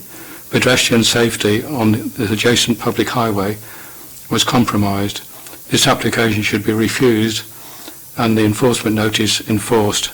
Windows should be permanently fixed shut. Thank you. Thank you very much, Mr. Cairns. Members. Councillor Stagg, then Councillor Smythe. Questions? Can I ask, I don't know if anybody knows the answer to this, why the owners didn't change the windows? It would seem a lot simpler in the long run to have changed the windows. I don't know if these they look as if they're wooden, could be changed that they open inwards, rather than go through all this hassle, and they're still not compliant. Does anybody know the answer? I don't, I'm afraid, Councillor. I don't know if there are any practical or technical impediments, or if it's financial. I don't know. Councillor Smythe. Chair, I've got two questions, and I'll ask them sequentially, if that's all right, so as not to confuse them. The first question is, could we have the planning officer's professional opinion about whether or not the applicant would make another appeal if we refused it, and whether the appeal would be upheld, to the best of your knowledge? That's the first question. Thank you. Might need to defer to the planning solicitor in terms of procedure, in terms of how the enforcement notice might fetter any potential appeal. But on the face of it, without the enforcement, certainly, if the application was refused, then there would be an appeal process. But to answer the next half of your question, would that appeal be upheld? Clearly, we don't think so as officers, for the reasons we've set out. And so partly to address the understandable concerns of the local residents, of course, about public safety, the inspector effectively has moved it on from that. The inspector felt that adherence to the window opening procedure could be secured by condition, which we have done, which will be sufficiently enforceable through any remotely recorded observations. So, notwithstanding the objectors' doubts about whether or not the company will adhere to those procedures, the planning authority has to give them the opportunity to do so when, for the first time, they are imposed by way of condition for the first time. So the inspector has moved it on to the one simple issue, as I outlined it previously. Is there a means of securing the windows open in place once they are opening, along with the procedure? And the answer is, we have that lock now installed, which the officer has seen on site. So, subject to adherence to the procedures, the locking can be secured in place. Sorry, can I add something? No. My next question is related to that, which is I want to know if you have tried to negotiate with the applicant about fixing closed the windows on Auckland Road West and allowing them to open on the street where there are already precedents and there are already windows open, and subject, I presume, to conditions that were on the opening hours for Meat and Barrel, which are not the subject of today. It would be difficult to have opening window hours for the front part of the building. That couldn't be upheld. So my question is, have you posed to them a proposal to close it on Auckland Road West and to allow the windows to be opened on Palmerston Road, because I certainly feel very uneasy as a ward councillor there of approving a application that could result in serious injury to passers-by, and that is only going to occur on Auckland Road West, subject to the probabilities. Thank you, Councillor. I don't have a long history of involvement with the site at all, so the short answer is I don't know if that's been negotiated. All I could do is speculate that the applicants potentially feel it's part of their offer to have these open windows. It's something you can see more often in these sorts of premises around the country. So I suspect they feel it's an important part of their offer. That may be by the by. Whether or not, members will have to decide whether or not they wish to, if they thought it was possible, to say no to the windows on Auckland Road West, but OK to them on Palmerston Road.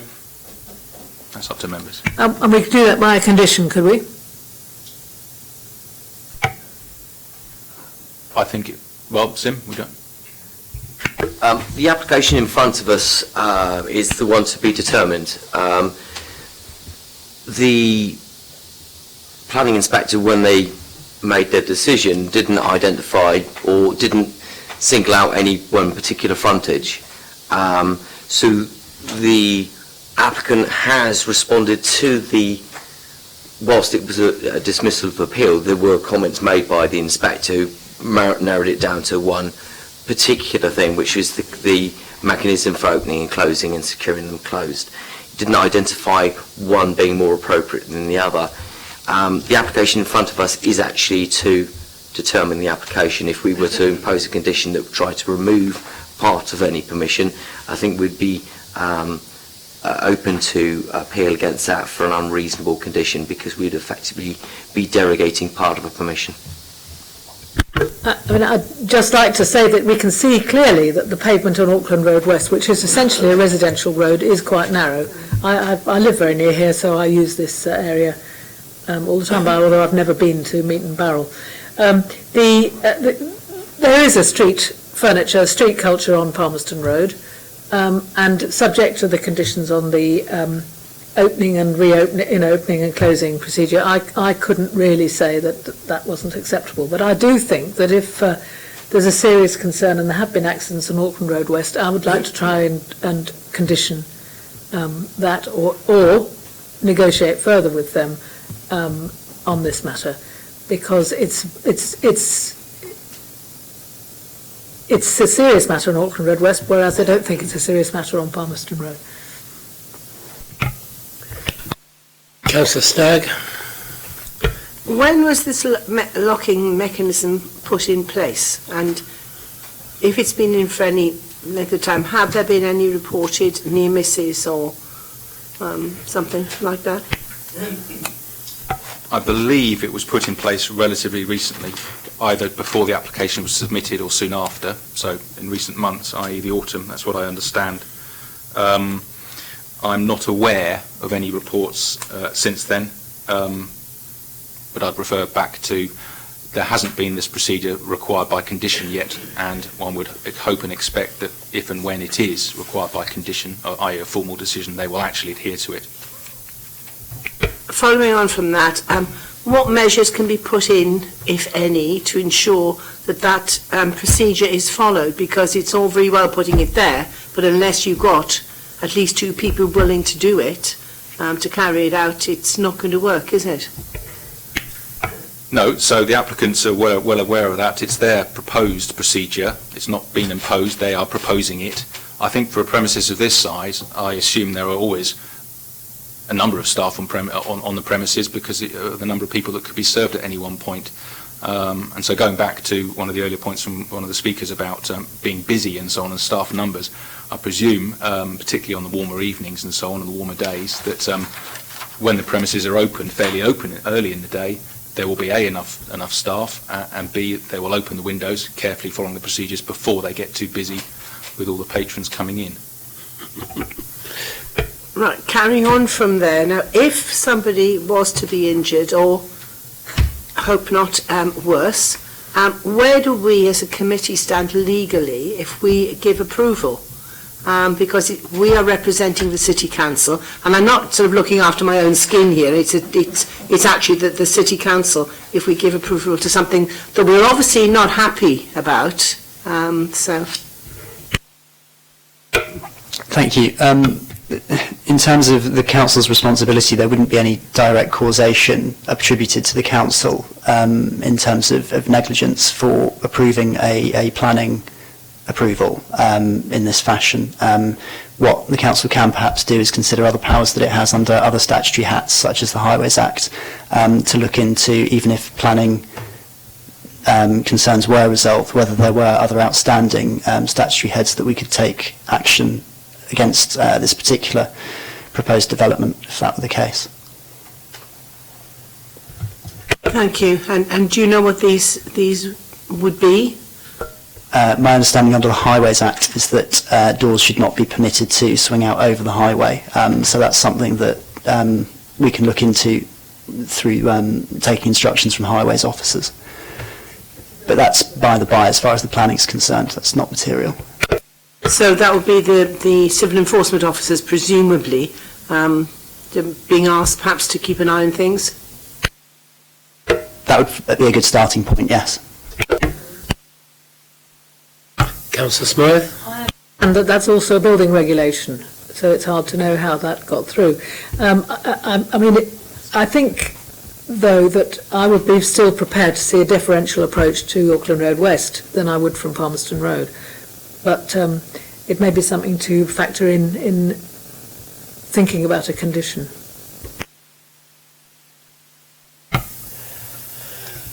Well, questions from the Chair. First of all, taking Councillor Smythe's last point, I recognise that we might well be overturned were we to say that none of the windows on Auckland Road West could be opened under any circumstance. We have a problem.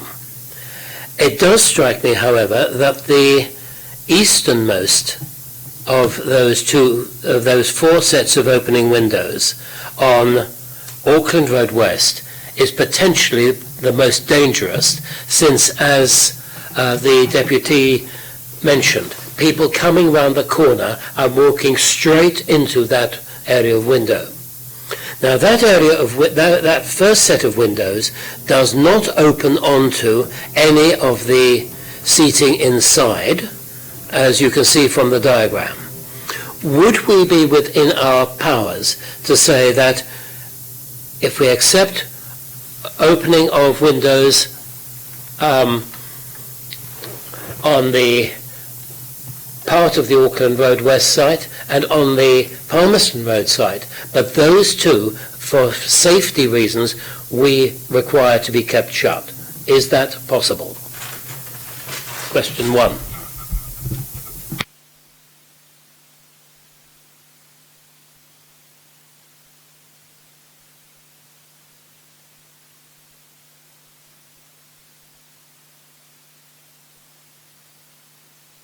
Before Mr Manley comes back on that, just to reiterate that the inspector did notice, as you would hope, or did note on the differences in the two elevations and the two highways. He did notice that the Auckland Road West footway was narrower than the Palmerston Road one.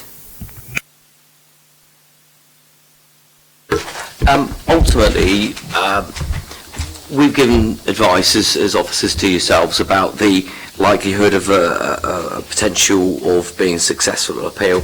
If members are minded to seek a compromise by a condition along the lines with notwithstanding the details shown of the plan, that the two windows, and if we can identify them on the plan, shall remain fixed, then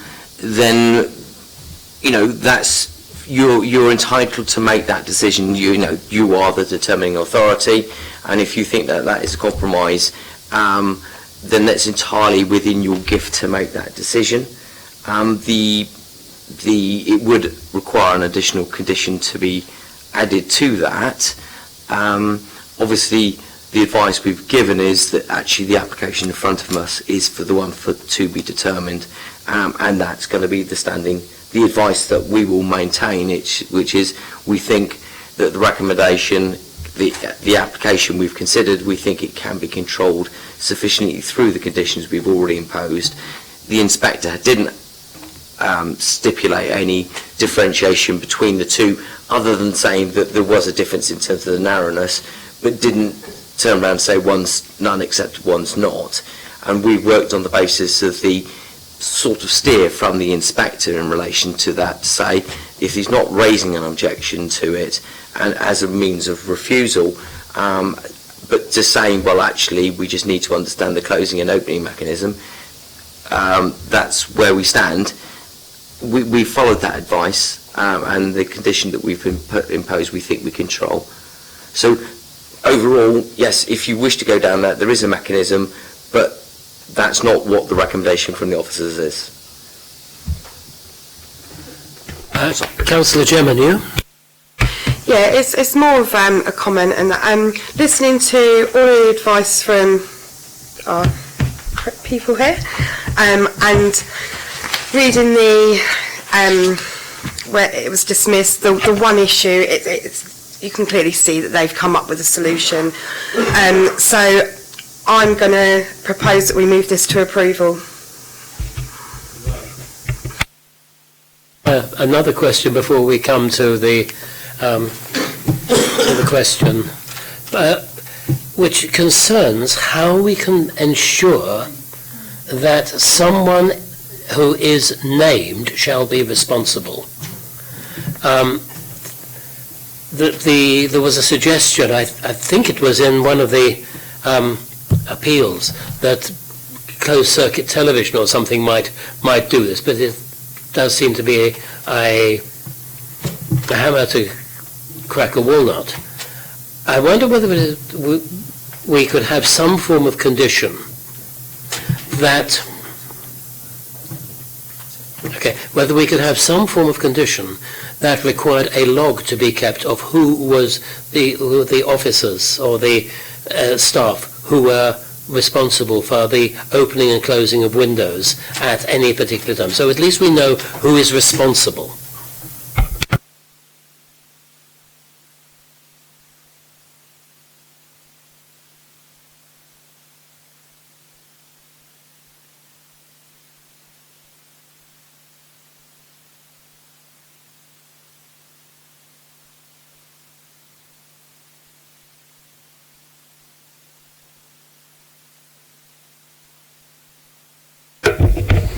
I think, considering the inspector's decision, had he felt that was a condition that could reasonably be imposed, he was empowered to do that, and that's not actually something that he chose to do. The inspector, it may help if I read from a couple of paragraphs from the decision notice. I'm sure some people have already read it, but it really does illustrate where this, as far as the planning inspector are concerned, where this one issue lies now. So he recites in a couple of paragraphs, working from 5, width of the footway, considers representation from a local resident in relation to a collision on one occasion. Paragraph 7, he has regard to the eventuality of customers in the building leaning out of the windows. And then, sort of bringing all of his thoughts together in paragraph 8, he holds that despite the above factors, the windows once opened could be dislodged from the existing fittings, holding them in the fully open position. I note that the window opening procedure includes a requirement for the windows to be guided into their exterior locking position and secured. However, I saw that there is currently no means of securing the windows so as to prevent anyone, whether customers or passing pedestrians, from dislodging them from that fully open position. In order to prevent the potential for such a circumstance, and therefore the creation of a potential obstruction and hazard to pedestrians, the installation of appropriate locks for the windows in the open position would be necessary. Importantly, it is unclear from the submissions and my observations as to whether or how such locks could be designed and fitted to fulfil that function. In light of that uncertainty, it would be inappropriate to impose a condition requiring details on the implementation of appropriate locks. That's where we are now with such a condition being offered. And therefore, despite finding that the opening and closing of the windows by staff members could be safely achieved, this does not deflect from the potential for collisions with pedestrians caused if the windows were to be dislodged in the above other circumstances. And for those reasons, the development is therefore likely to pose a risk to pedestrian safety. And he concludes by reference to policy. you're now offered a solution to that problem. Which is in place already, with that locking mechanism.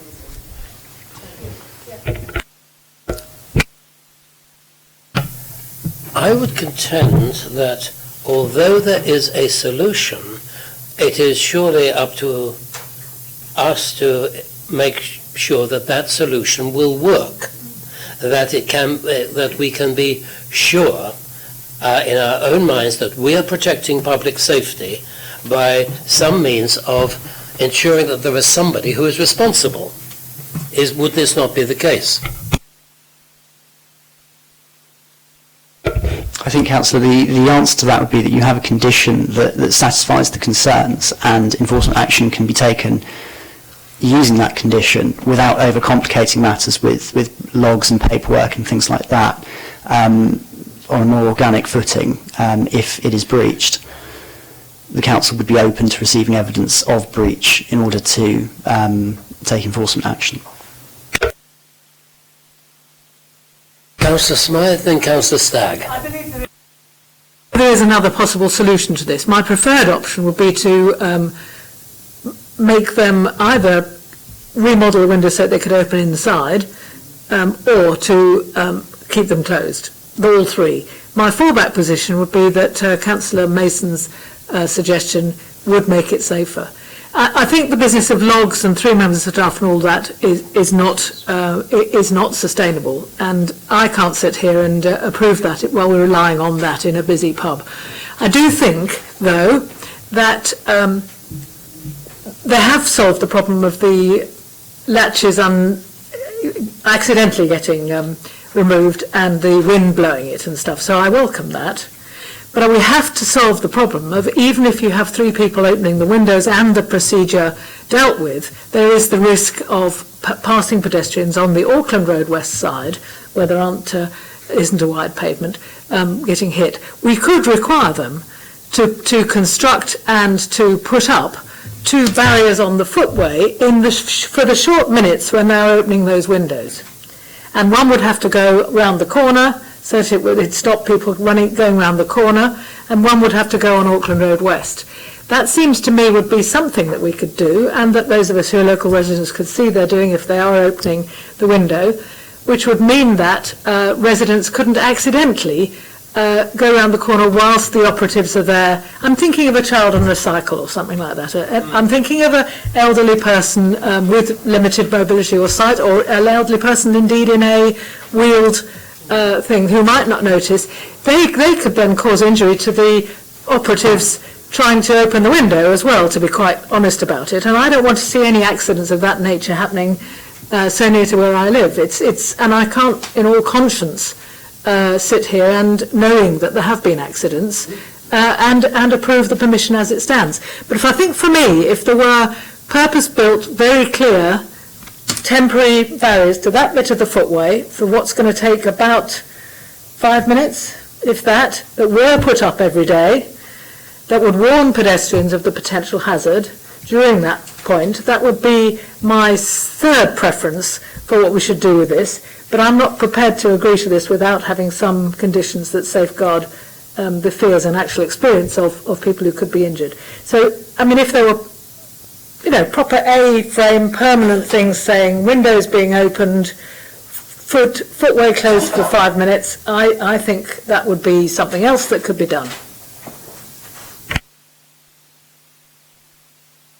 Thank you. On page 54 of the report, under the comment section, one of the paragraphs says, in these circumstances, this is talking about the background and stuff, the issue that falls for consideration is whether the applicant's revised proposals for opening and closing the windows and means to keep the open windows in place would be sufficient to avert risk to pedestrian safety. My argument is the fact that they're there doesn't mean that they're necessarily averting any problems with safety. They have to be done properly, which goes on to the bottom paragraph, which says all staff will be trained in the correct procedures to operate windows on a regular basis. This will run parallel with standard health and safety training. But who is going to be responsible for doing that? And there needs, in my opinion, there needs to be somebody named who has the responsibility for making sure that every member of staff is trained on a regular basis, because in something like a restaurant, you have a turnover of staff, and you're not necessarily going to have everybody trained up. But if somebody is responsible, right, when you're coming in, you have to be trained, this is what you have to do, blah, and ensure that that is what is happening. And over the page, it says the Highway Authority has previously reviewed the procedure for opening the windows and was satisfied that, provided the procedure is adhered to, the risk of incidents with pedestrians would be mitigated. And that is the essential thing. It's all very well having the locks and the handles and whatever there, but unless it's done properly, it's not going to work. If there was a fatality, then the management would be held responsible under normal common law. Yeah, quite. The fact is, though, We want to avoid that. I mean, I'm now beginning to be worried about the 2 or 3 operatives that have to lock the window open, as to whether they won't be affected by a child on a bicycle or collision on that corner. So I'm moving in favour of at least requirement to put barriers up at the time they open.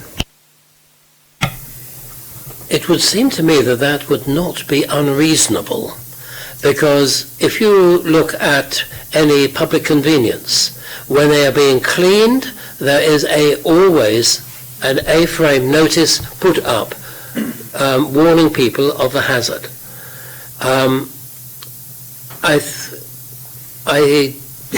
At the very least, I think, I would agree with you, Councillor Smythe, that we should require that when this procedure is being followed, there shall be a temporary warning notice to warn pedestrians that this is taking place.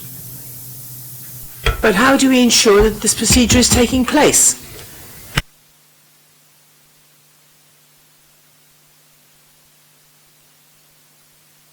Councillor New, can you turn your microphone on? You're not being recorded. We want your words of wisdom. But you could argue that with the fact of how do you make sure the wet sign's being put up when the floor's being cleaned?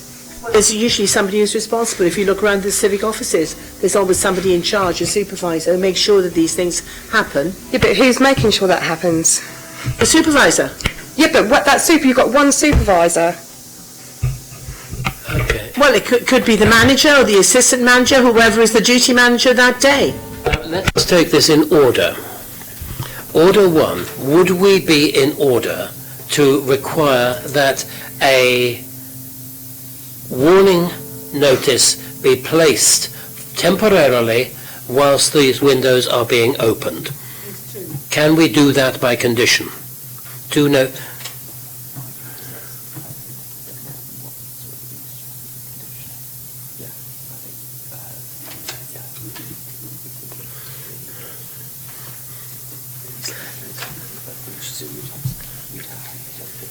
Members can see why we needed a short break before we came to this one.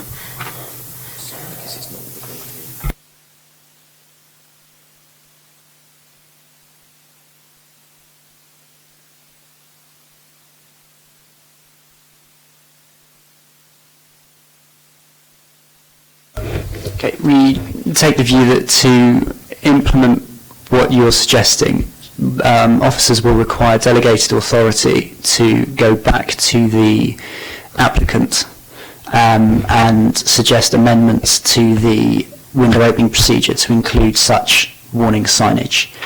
And then, assuming that is something that the applicant agrees to, the committee would be willing to issue conditional permission.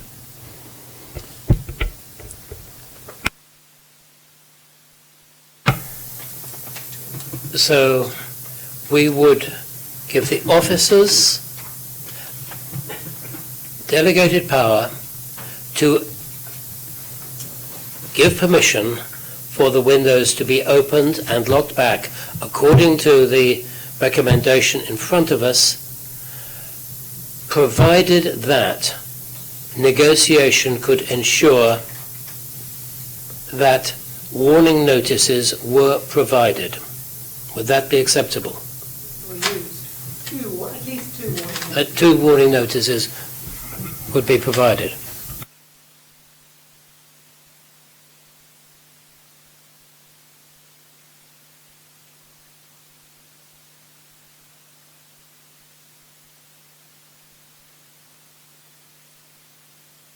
and that is included within the procedure. Right, okay. Okay, now, Councillor Smythe. Sorry to intervene again. I would really like to suggest that we, and this is not a planning matter, but it may be something that you wanted to take up, that we checked on the building regulations. I know as a former planning officer that the building regulations people objected even to people having a slightly protruding bathroom window at a low level, or cloakroom window at a low level, if it stuck out onto the public highway. So I would like to see some of those inquiries made, because it is certainly not good planning practice wherever you go to have windows sticking out at any stage over a highway. The application in front of us is being determined under the planning legislation. One of the things you must remember about planning, and it's very clear within the legislation, that whilst we might grant planning permission, that does not automatically grant permissions for under any other legislation as is required. So it may be that there are problems associated with this from the Highway Act provisions or building control, but for the determination of the application we must determine that which is in front of us under the planning legislation. Thank you, I fully understand that.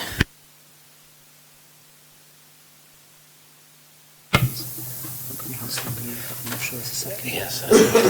Councillor New, would you be willing to have inserted into your proposal that, if you can read the wording here? It's a bit of a rough and ready note. This is the trouble with lawyers, they can't read their own writing.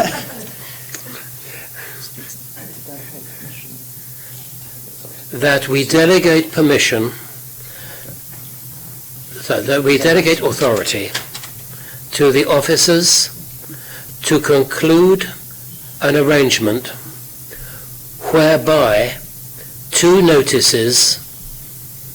temporary notices are placed to warn pedestrians of the opening and closing of these windows. Yes. Would you accept that? Yes. Thank you. So we have a proposal. Would you second that, Councillor Smythe? That would be included in the procedure to be applied. Right. Okay. Can I ask the Democratic officer what you've got recorded? What you just said. What Councillor, the Chair just read. You weren't going to read my writing. I've got shorthand. It's just Councillor Mason just read out. I didn't read it out. Oh no, it was just what you just said. Okay. It must be used Yes. any time Do you want me to read it? Yeah, if you Yes. Okay. The wording. I will just say what you've just said. Okay, so it's about delegated authority to the officers to conclude an arrangement whereby two temporary notices are placed to warn pedestrians of the opening and closing of these windows. It's about the location on the As part, sorry, as part of the opening procedure, is that at the end? Under condition 2. It's temporary.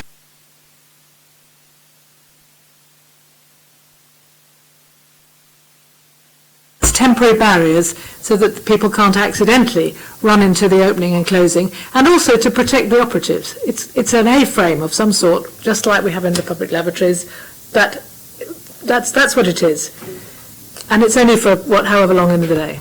I think that is the general understanding which our officers have of what your intention was.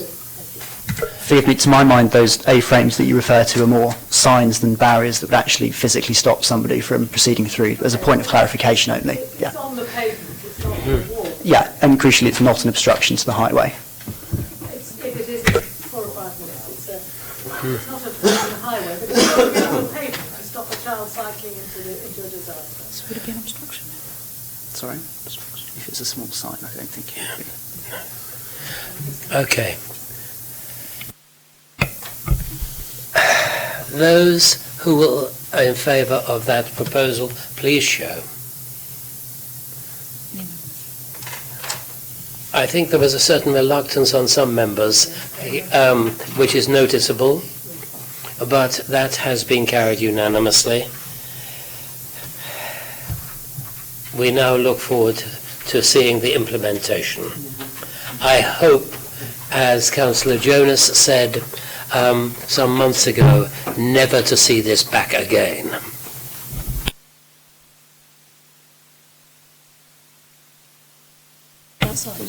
Yes.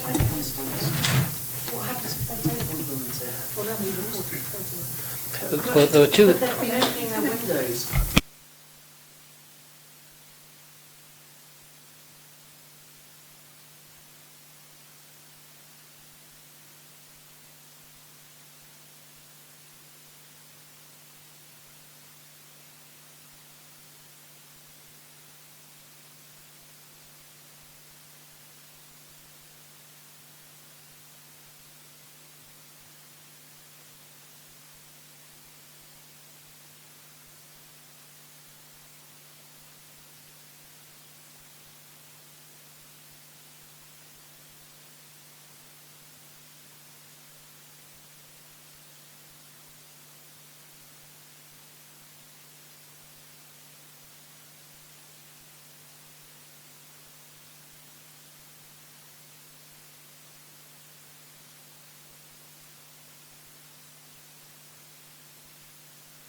Members, we have concluded that item. It took quite a long time, but it needed to be felt around. It's one of those where you cannot come to a very quick conclusion. We now have to consider the item number 4 on your agenda when I can find my own copy of it.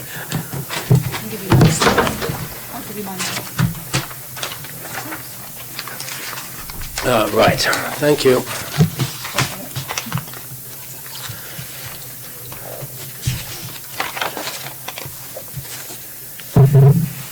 And welcome back, Councillor Pitt. Thank you, Chair. We have a report in front of us recommending that we decide whether we wish to reinstate a blanket call for all applications.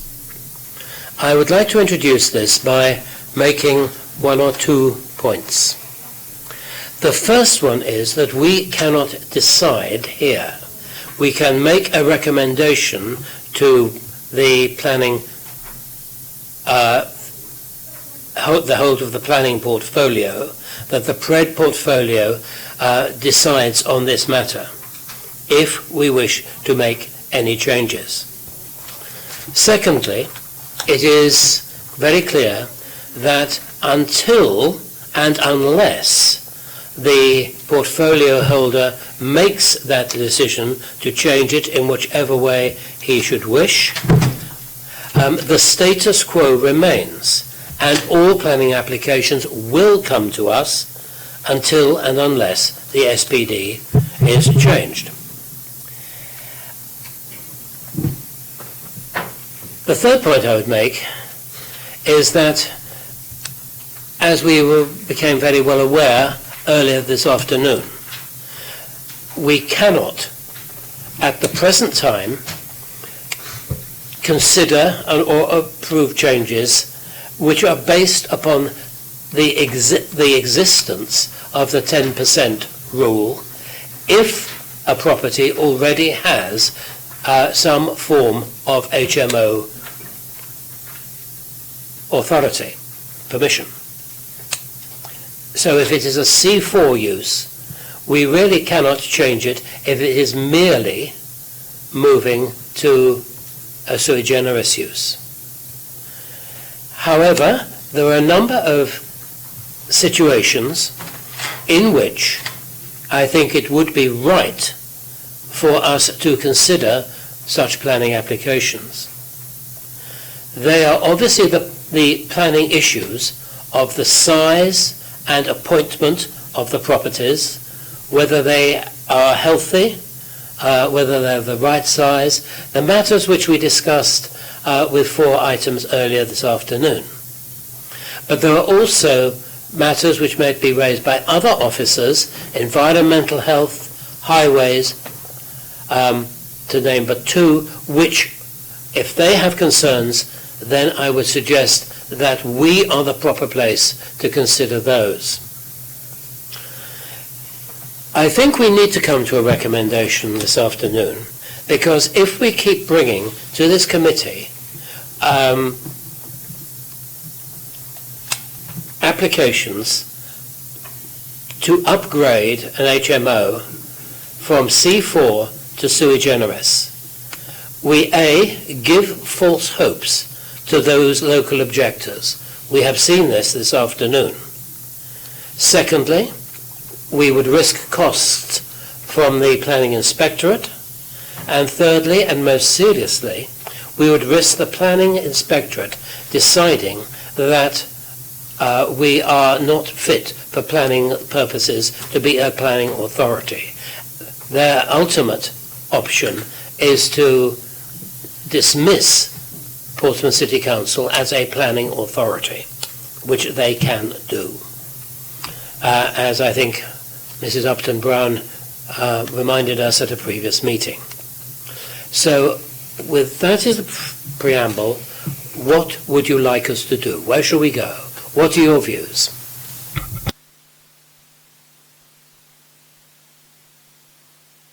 Councillor Pitt. Having been intimately acquainted with this policy from the get-go, my concern is that we have amended the SPD around this, and therefore it's in the public domain that the council's declared policy is it will reject sui generis applications where the 10% rule is already exceeded. There would undoubtedly therefore be problems with such planning applications being granted, albeit with the caveat that we lost a load of appeals. We know that, but the public don't. The public, as we saw earlier today, see that we have a declared policy which is to reject them, and we're actually putting them through. So that, for me, is the point of contention. But as you correctly said, Chair, the other parts of that, i.e. the room sizes and improved standards, does seem to stand up to scrutiny, and we have won a couple of appeals based on imposing those room standards. So is it not the case that what we need to be doing is amending the SPD to only include the room standards as a recommendation to the Cabinet member from this committee? Can we do that? That's my first question. I would have thought we can make whatever recommendations we would like, but I think in addition, if we're thinking of room standards, it is also questions of the other forms of provision which we have looked at, such as the provisions of toilets, the provisions That's of, what I mean, yeah. yeah. Kieran was pulling a funny face. So, Kieran, what was behind the funny face? The funny face is, as I think you were identifying, you might pass a resolution, but it's questionable what value it has in terms of whether that would be able to bring about change through PRED. It is a PRED function. Not disputing that, but what I was trying to find out is, can the Cabinet member for PRED amend the SPD, or if not, who can?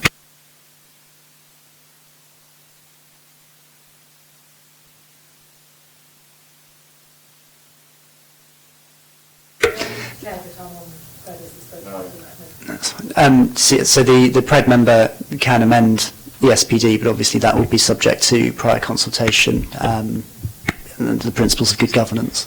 So my point remains the same. What we're proposing here is that we accept that the policy doesn't work, but we're not making any recommendation as a planning committee through this report to the Cabinet member to make that change. And I think we should, because we are ultimately the body that sits and enforces planning policy for the council. So for us to just say, yeah, bring them all back in again, so that we can trot through what we've trotted out this afternoon, which is saying, we're very sorry, and we know we have a policy, but we can't enforce the policy because it's not worth the paper it's written on, and the reason is that, keep going over that over and over again, is of no use to man or beast, and it's a deception, because we have a published policy which is available for the public to look at, and that policy is unenforceable. So I'm happy to have And incidentally, Chair, as well, you did say that the current policy is that they are brought here. This specifically says to reinstate the blanket call-in because we did revoke the blanket call-in. So this will be about bringing all those sui generis applications back to the committee, knowing that we're going to be unable to uphold part of that SPD policy, and that to me is an untenable position. The public have a right to know that because the government's planning law is rubbish, and because the government gives powers to the regional inspector to decide from Bristol what happens in Portsmouth, a line that we've trotted out from all parties who sit on this committee over and over and over again, the public need to know that Portsmouth does not have the power to stop the government from cramming people into our streets when we know that it's not providing them with a decent quality of life and that we don't have the services to properly look after those communities. That's the message we need to send back to the Cabinet Member for Pred from today, and we need to reinstate the blanket call-in forthwith so that wherever we can interrogate these policies and use material planning considerations to reject sui generis applications which are inappropriate, we should do so.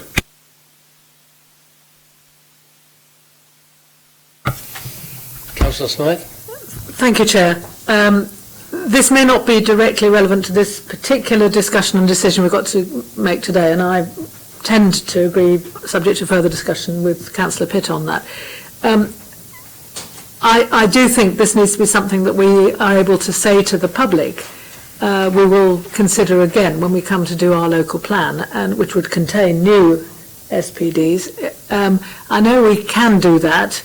We may not succeed, but there are places in the country that have succeeded in dealing with this, and I would want to see that we've done some further work to check that out before then.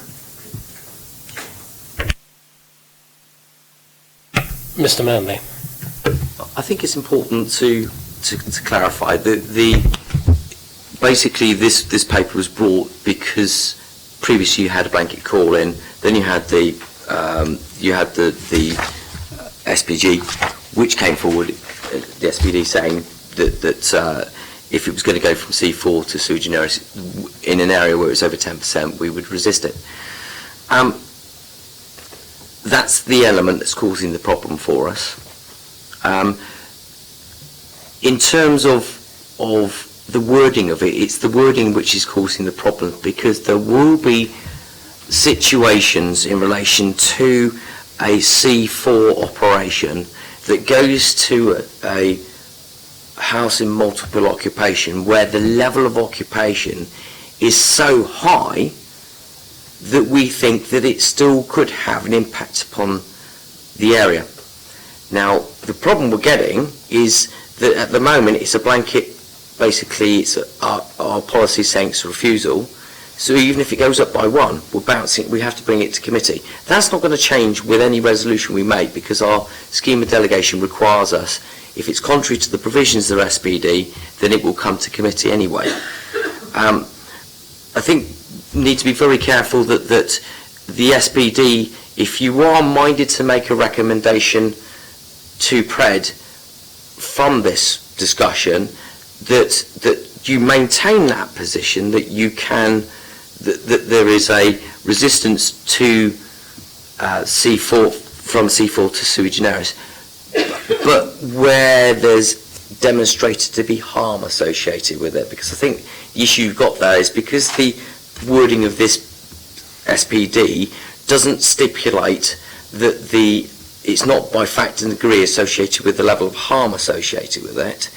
It's causing the inspectors to go, well, you're refusing it because it's just one more person, whereas actually, and we'll bring it to the committee because it's contrary to that policy. What I'm saying is actually, if you are recommending that to Pred that is changed, that it's actually going to be looking at not a removal of that and just basing it upon room sizes, but also allowing that to be amended so the officer can carry out a proper assessment of actual harm associated with the change. So if it's going C4 to sui generis, if it's going from 6 to 12, you may think, well, actually that is going to cause harm, and therefore omitting that from the policy, from this SPD, would be wrong. So it's actually, maybe you wish to consider that as well as part of a steer, to say, well, actually, we would like to see that retained, but actually qualified so that it allows officers to carry out that assessment. The idea of harm is a very interesting and a very useful one. But harm is a very loose concept. It is open to interpretation. Is there any way we could tighten that wording on harm? I think ultimately it's going to be an officer's assessment. I think that what we have is a blanket SPD that's saying it shall be refused, and what the inspector's saying is actually so far all the ones they've seen, they don't consider that the change from C4 to sui generis is such that it is causing harm. But what I'm saying is actually it may be that we just haven't seen a big enough increase from C4 to, so it may go from 6 to 12. You may consider that it causes harm, but it's allowing the officer to understand and to make that considered opinion without also necessarily also triggering it to committee automatically. Councillor Stagg? Right, Councillor New? That's all very interesting, actually, because that's not a discussion we've had here in the last 3 years that I'm aware of. So I'd be interested in having that conversation in more depth. And it has raised a question in my mind that often when we get these appeal decisions back, you're quite right, Sim, that it's about this, it's only one extra person. Yet in reality, it's usually not. And I'm wondering if where we've been going wrong, and this is purely hypothetical because I don't know, haven't not read the decision notices in depth often enough, whether we've included private sector housing standards in the SPD to try and guarantee ourselves a certain level of accommodation. Have we been referencing the same private sector standards in our decision notices to indicate what the increase actually is? Because C4 consent says 3 to 6 unrelated individuals.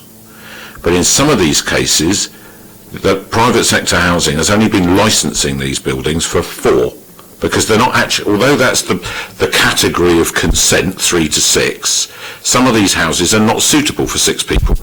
They only become suitable for 7 or 8 people when you build huge amounts of extra room on them, as we've seen all over my ward. So that effectively is going from a house that was licensed under C4 consent for 4 people, and as we've seen today, to go to 8 people.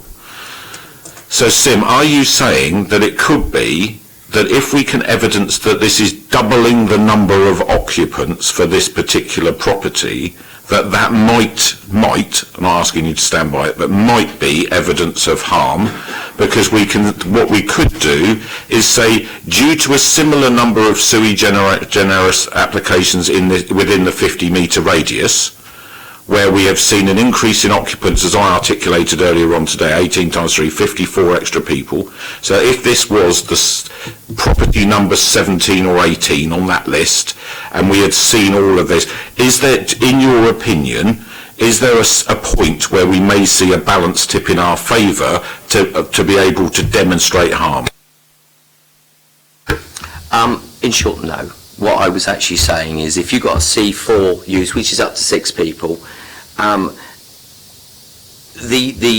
this moment in time, the SPG says it should be a refusal if it's in an area of over 10%. That's where we're losing.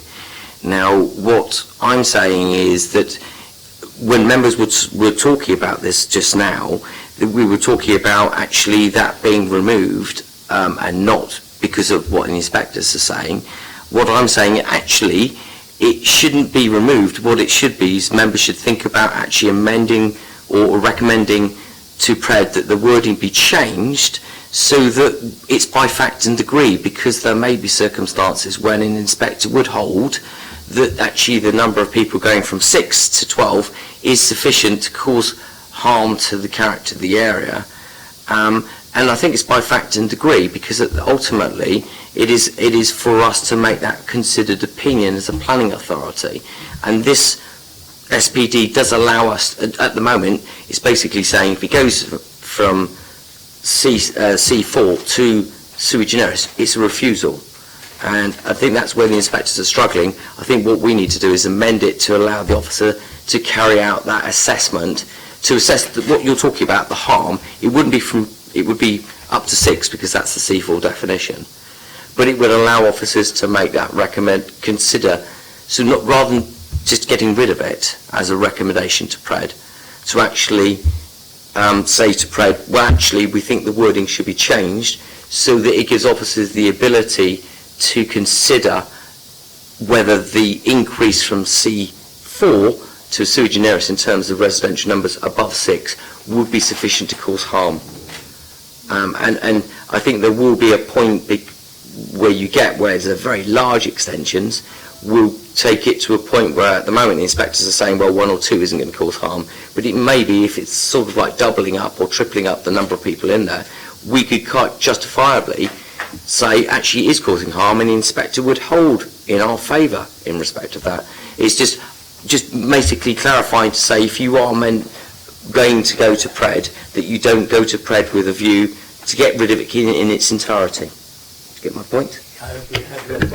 No, I don't get that at all. Okay. That's giving false hope to people, because we have seen, when we were in this position before, does anybody remember the former hotel near the seafront that was going to have 25 bedrooms as an HMO with 1 kitchen with 0.25 metres of work surface per person and 2 fridges, and we turned it down and it sailed through on appeal.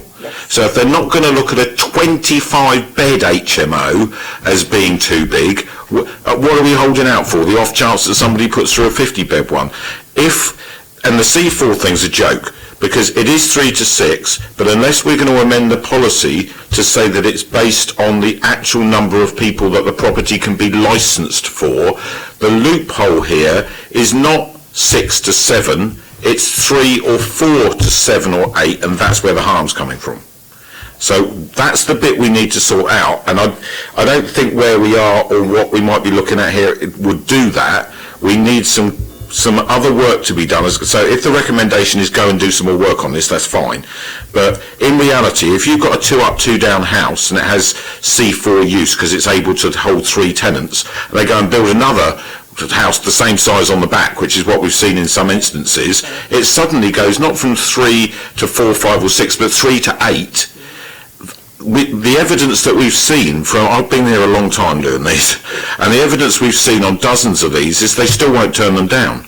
So my question is, what does harm mean, and how can we evidence it?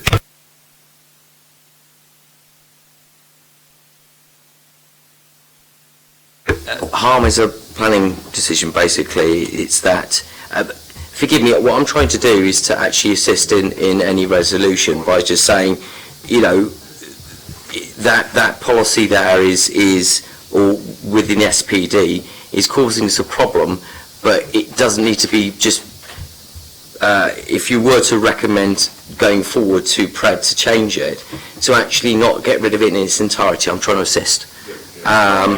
So in terms of harm, it's always going to be a planning consideration based upon how we view the proposal, and whether or not, from an officer's perspective, we think it causes harm. That is the planning consideration, and that's the whole basis of all of our reports. At the moment, what this report is doing is being brought in front of you to say, do you wish to reinstate the blanket call into committee? That is for you to make a decision on. That's what the recommendation is. But notwithstanding that, what the chair has said is, if you choose not to, these applications will still come back to committee anyway, because the scheme of delegation, if they're contrary to the SPD, in that it is C4 to sui generis use, and it's within 10%, it will still come back anyway until the SPD is changed. So it is a little bit of a grey area, but what we were trying to do is get a more, and I think Chair was trying to, at the beginning of this, get you to give you a steer to say, well, actually what we should be doing is sending a message to Pred in relation to what we think should be included within the SPD, to, or whether or not it needs to be changed to reflect it, the inspector's decision, and allow us to actually operate as an authority.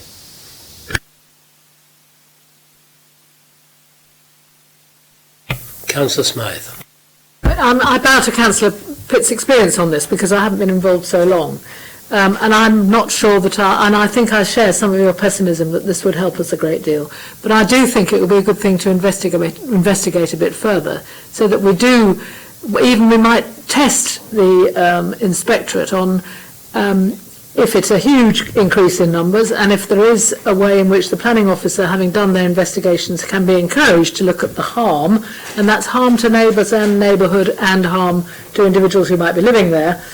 It would be a good thing to test out at what stage he starts upholding our decisions. I'm not suggesting we go into this thinking it's going to solve all the problems, but I certainly think it's an aspect of the reports we've been looking at that hasn't been looked at, and that doesn't therefore satisfy people who are complaining very much anyway. So I would like to see, I don't know if this means postponing again, but I'd like to see a draft of what you're proposing to send to Pred, or so that they will then look at it, I'm sure. Isn't that what you're saying? I did understand, I hope, what you were saying. Councillor Pitt, before we Yeah, to respond. I'm sorry, Chair, but this affects my ward more than any other ward in the city. And I live this day in, day out with residents who are fed up to the back teeth with having apparently no defence from the council.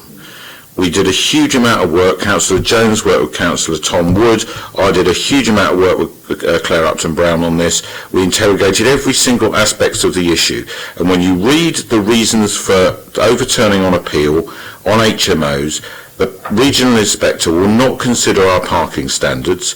They will not consider that unrelated individuals in a property in any way detract from an area. They won't consider that one extra person in a property, even though in reality it's sometimes double the number of people in a property, as one of them was today, that was recommended by the officers for conditional permission.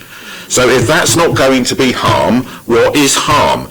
If nobody in the room can give me any sense whatsoever of a hypothetical example where we might succeed, I don't want the published policy of Portsmouth City Council to be open to repeated challenge by both the inspector and the public, so that I go and talk to people on the doorstep and look like an absolute fool, because they're looking on a website and seeing one thing, and we have a policy we know is unenforceable. So either we're honest with the public and we amend it, or we leave it alone and we apply it. But we can't have a halfway house where we do neither, because it's not credible.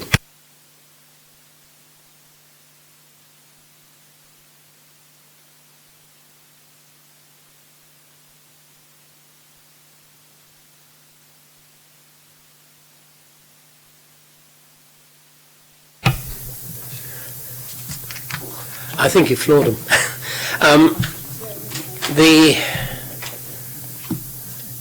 This is the problem, that we have a policy which we cannot enforce. And yet, that policy covers something which we should be able to enforce in some way. This is where the idea of harm was brought up. Because certainly in your ward, in areas where there have been C4s with 3 or 4 people and they move to 7 or 8, the pressure on the community and also on our services is increased markedly. Now the real question is, can we encapsulate that in a modified SPD in a way in which we've got a fair chance of it standing up against people who live in probably live in rather nice grassy suburbs of Bristol. That's what we've got to do.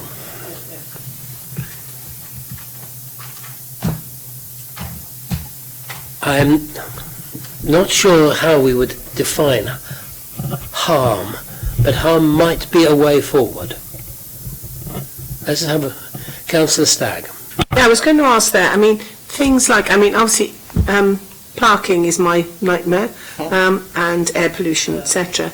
And No, parking is your real life. yes, it is indeed. But I mean, additional people living in places, I mean, that causes, if they bring cars with them, it causes massive harm. I mean, from a parking, a congestion and an air pollution point of view. But I don't suppose that comes into it anyway, because there's no joined up thinking, is there? No. Okay. Yes. Chair, in order to get us somewhere, can I make a suggestion? Yeah. That we do reinstate the blanket call-in, because effectively we don't need to. Because it's already there. Well, no, not because it's already there, but because if officers are going to be caught because they know about the appeals, and therefore, but they also know the SPD exists, so because they know their recommendation is going to be contrary to the SPD, they're going to bring it to the planning committee. So actually the recommendation here is an absolute waste of time. I don't know why we're even discussing it, so let's park that. So we've got that issue, but what we could do is send a recommendation back to the Planning Regeneration Economic Development Cabinet member, asking him to work closely with our new Head of Development Control and our acting Head of Deputy Director for Planning, to see whether or not they can come up with a form of words which are a recommendation for amending the SPD, which may provide us with a solution. Because at the moment we're in a formal setting of a committee, this might be something that's best thrashed out up in the civic offices with the right number of heads around a table, and then could be brought back to us for further consideration. Councillor Stagg. Are any other councils dealing with this in a different way? No. Okay. I tried. There are quite a few authorities that I've worked at which are having similar issues with this. It's not in isolation. Anywhere that's got either a very buoyant economy, some like places in the Midland where they have an awful lot of people and it's very lots of business and people need to come in for short periods of time, or where you have student accommodation, this is quite common, and it is a problem that everyone's encountering. I think, and I agree, I think we're all singing from the same song sheet, which is actually, we've got a resolution, we've got a request here, do you want a blanket call-in? It's within your gift as to whether or not you reinstate that or not, as to whether or not you think there's any point in doing that or not. That's the resolution, but certainly, moving forward, the steer that's obviously coming from yourselves is that we need to review the SPD, and particularly how we deal with the C4 to sui generis, so that we investigate whether or not harm can be introduced as part of that, as a proper officer assessment. So the resolution will need to be whatever you decide it's going to be in terms of the proposal made within the report. But obviously what the Chair was talking about at the beginning was a steer from yourselves to send to Pred. What he just said.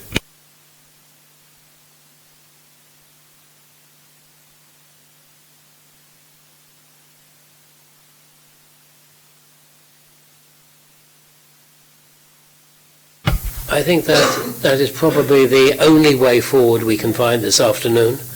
Perhaps we might decide to find something more suitable at 3 o'clock tomorrow morning. But at the moment, that is as far as I think we can take it this afternoon. Yeah, I'm jet lagged amongst other things. Is nothing else that be useful piece of work? Yes, it would be. Towards the preparation of our local plan. Yes. And I'm told I would urge officers to ask. If anything else, that would be a useful thing to do because of the preparation of our local plan. We've all been curious as to whether any other councils have found the way about it. When I first started on this committee, I was sent a questionnaire from a research student, and they seem to be asking some interesting questions. I'll try and find that and ask him for a copy of his report. That was before I knew the full complexities of this and understood the experience that we'd all had already. But I will try and find his research details.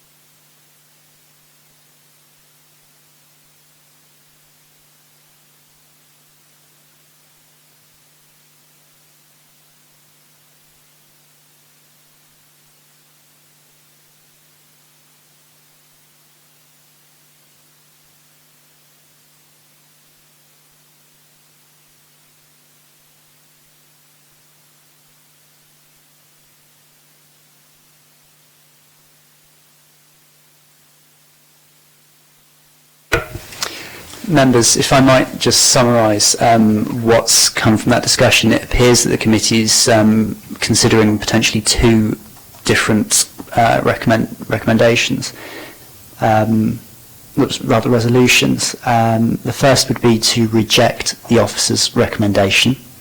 The second would be for the chair to liaise with the member for PRED with regard to improvements to the current SPD. In consultation with the officers. In consultation with the officers. And the head of planning, the chair of planning, and vice chair of planning come to that. Okay. Yep. Could you read that second resolution back then, please?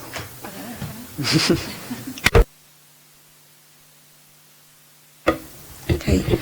For the Chair to liaise with the Cabinet Member for Planning, Regeneration and Economic Development regarding improvements to the current SPD in consultation with the officers and the Chair and Vice Chair of the Planning Committee. Well, I'm liaising in consultation with myself. No, that's true. Just so the Chair and Vice Chair, put the word Chair and Vice Chairman to liaise. Yeah. What about the opposition spokespeople? Do you want to? What about the opposition people for PRED? Because it should be cross-party, shouldn't it? Because it's a cross-party committee. But Councillor Jones will be on side with that. So.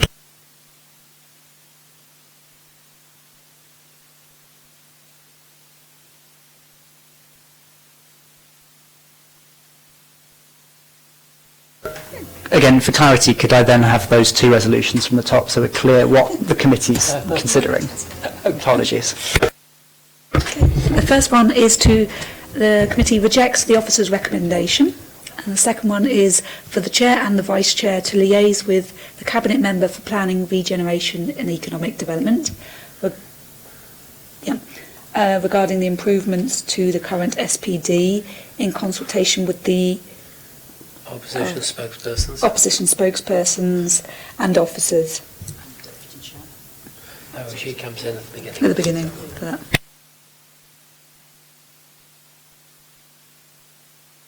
Can you vote on that? As far as we can take it this afternoon, I think. I propose it. With Councillor Smythe seconds, because we're the people who are going to have to do some work on it. Vote on it. In favour. That is... Ladies and gentlemen, thank you for your attendance. Thank you for your courtesies of the Chair, and I wish you all a good evening. Merry Christmas.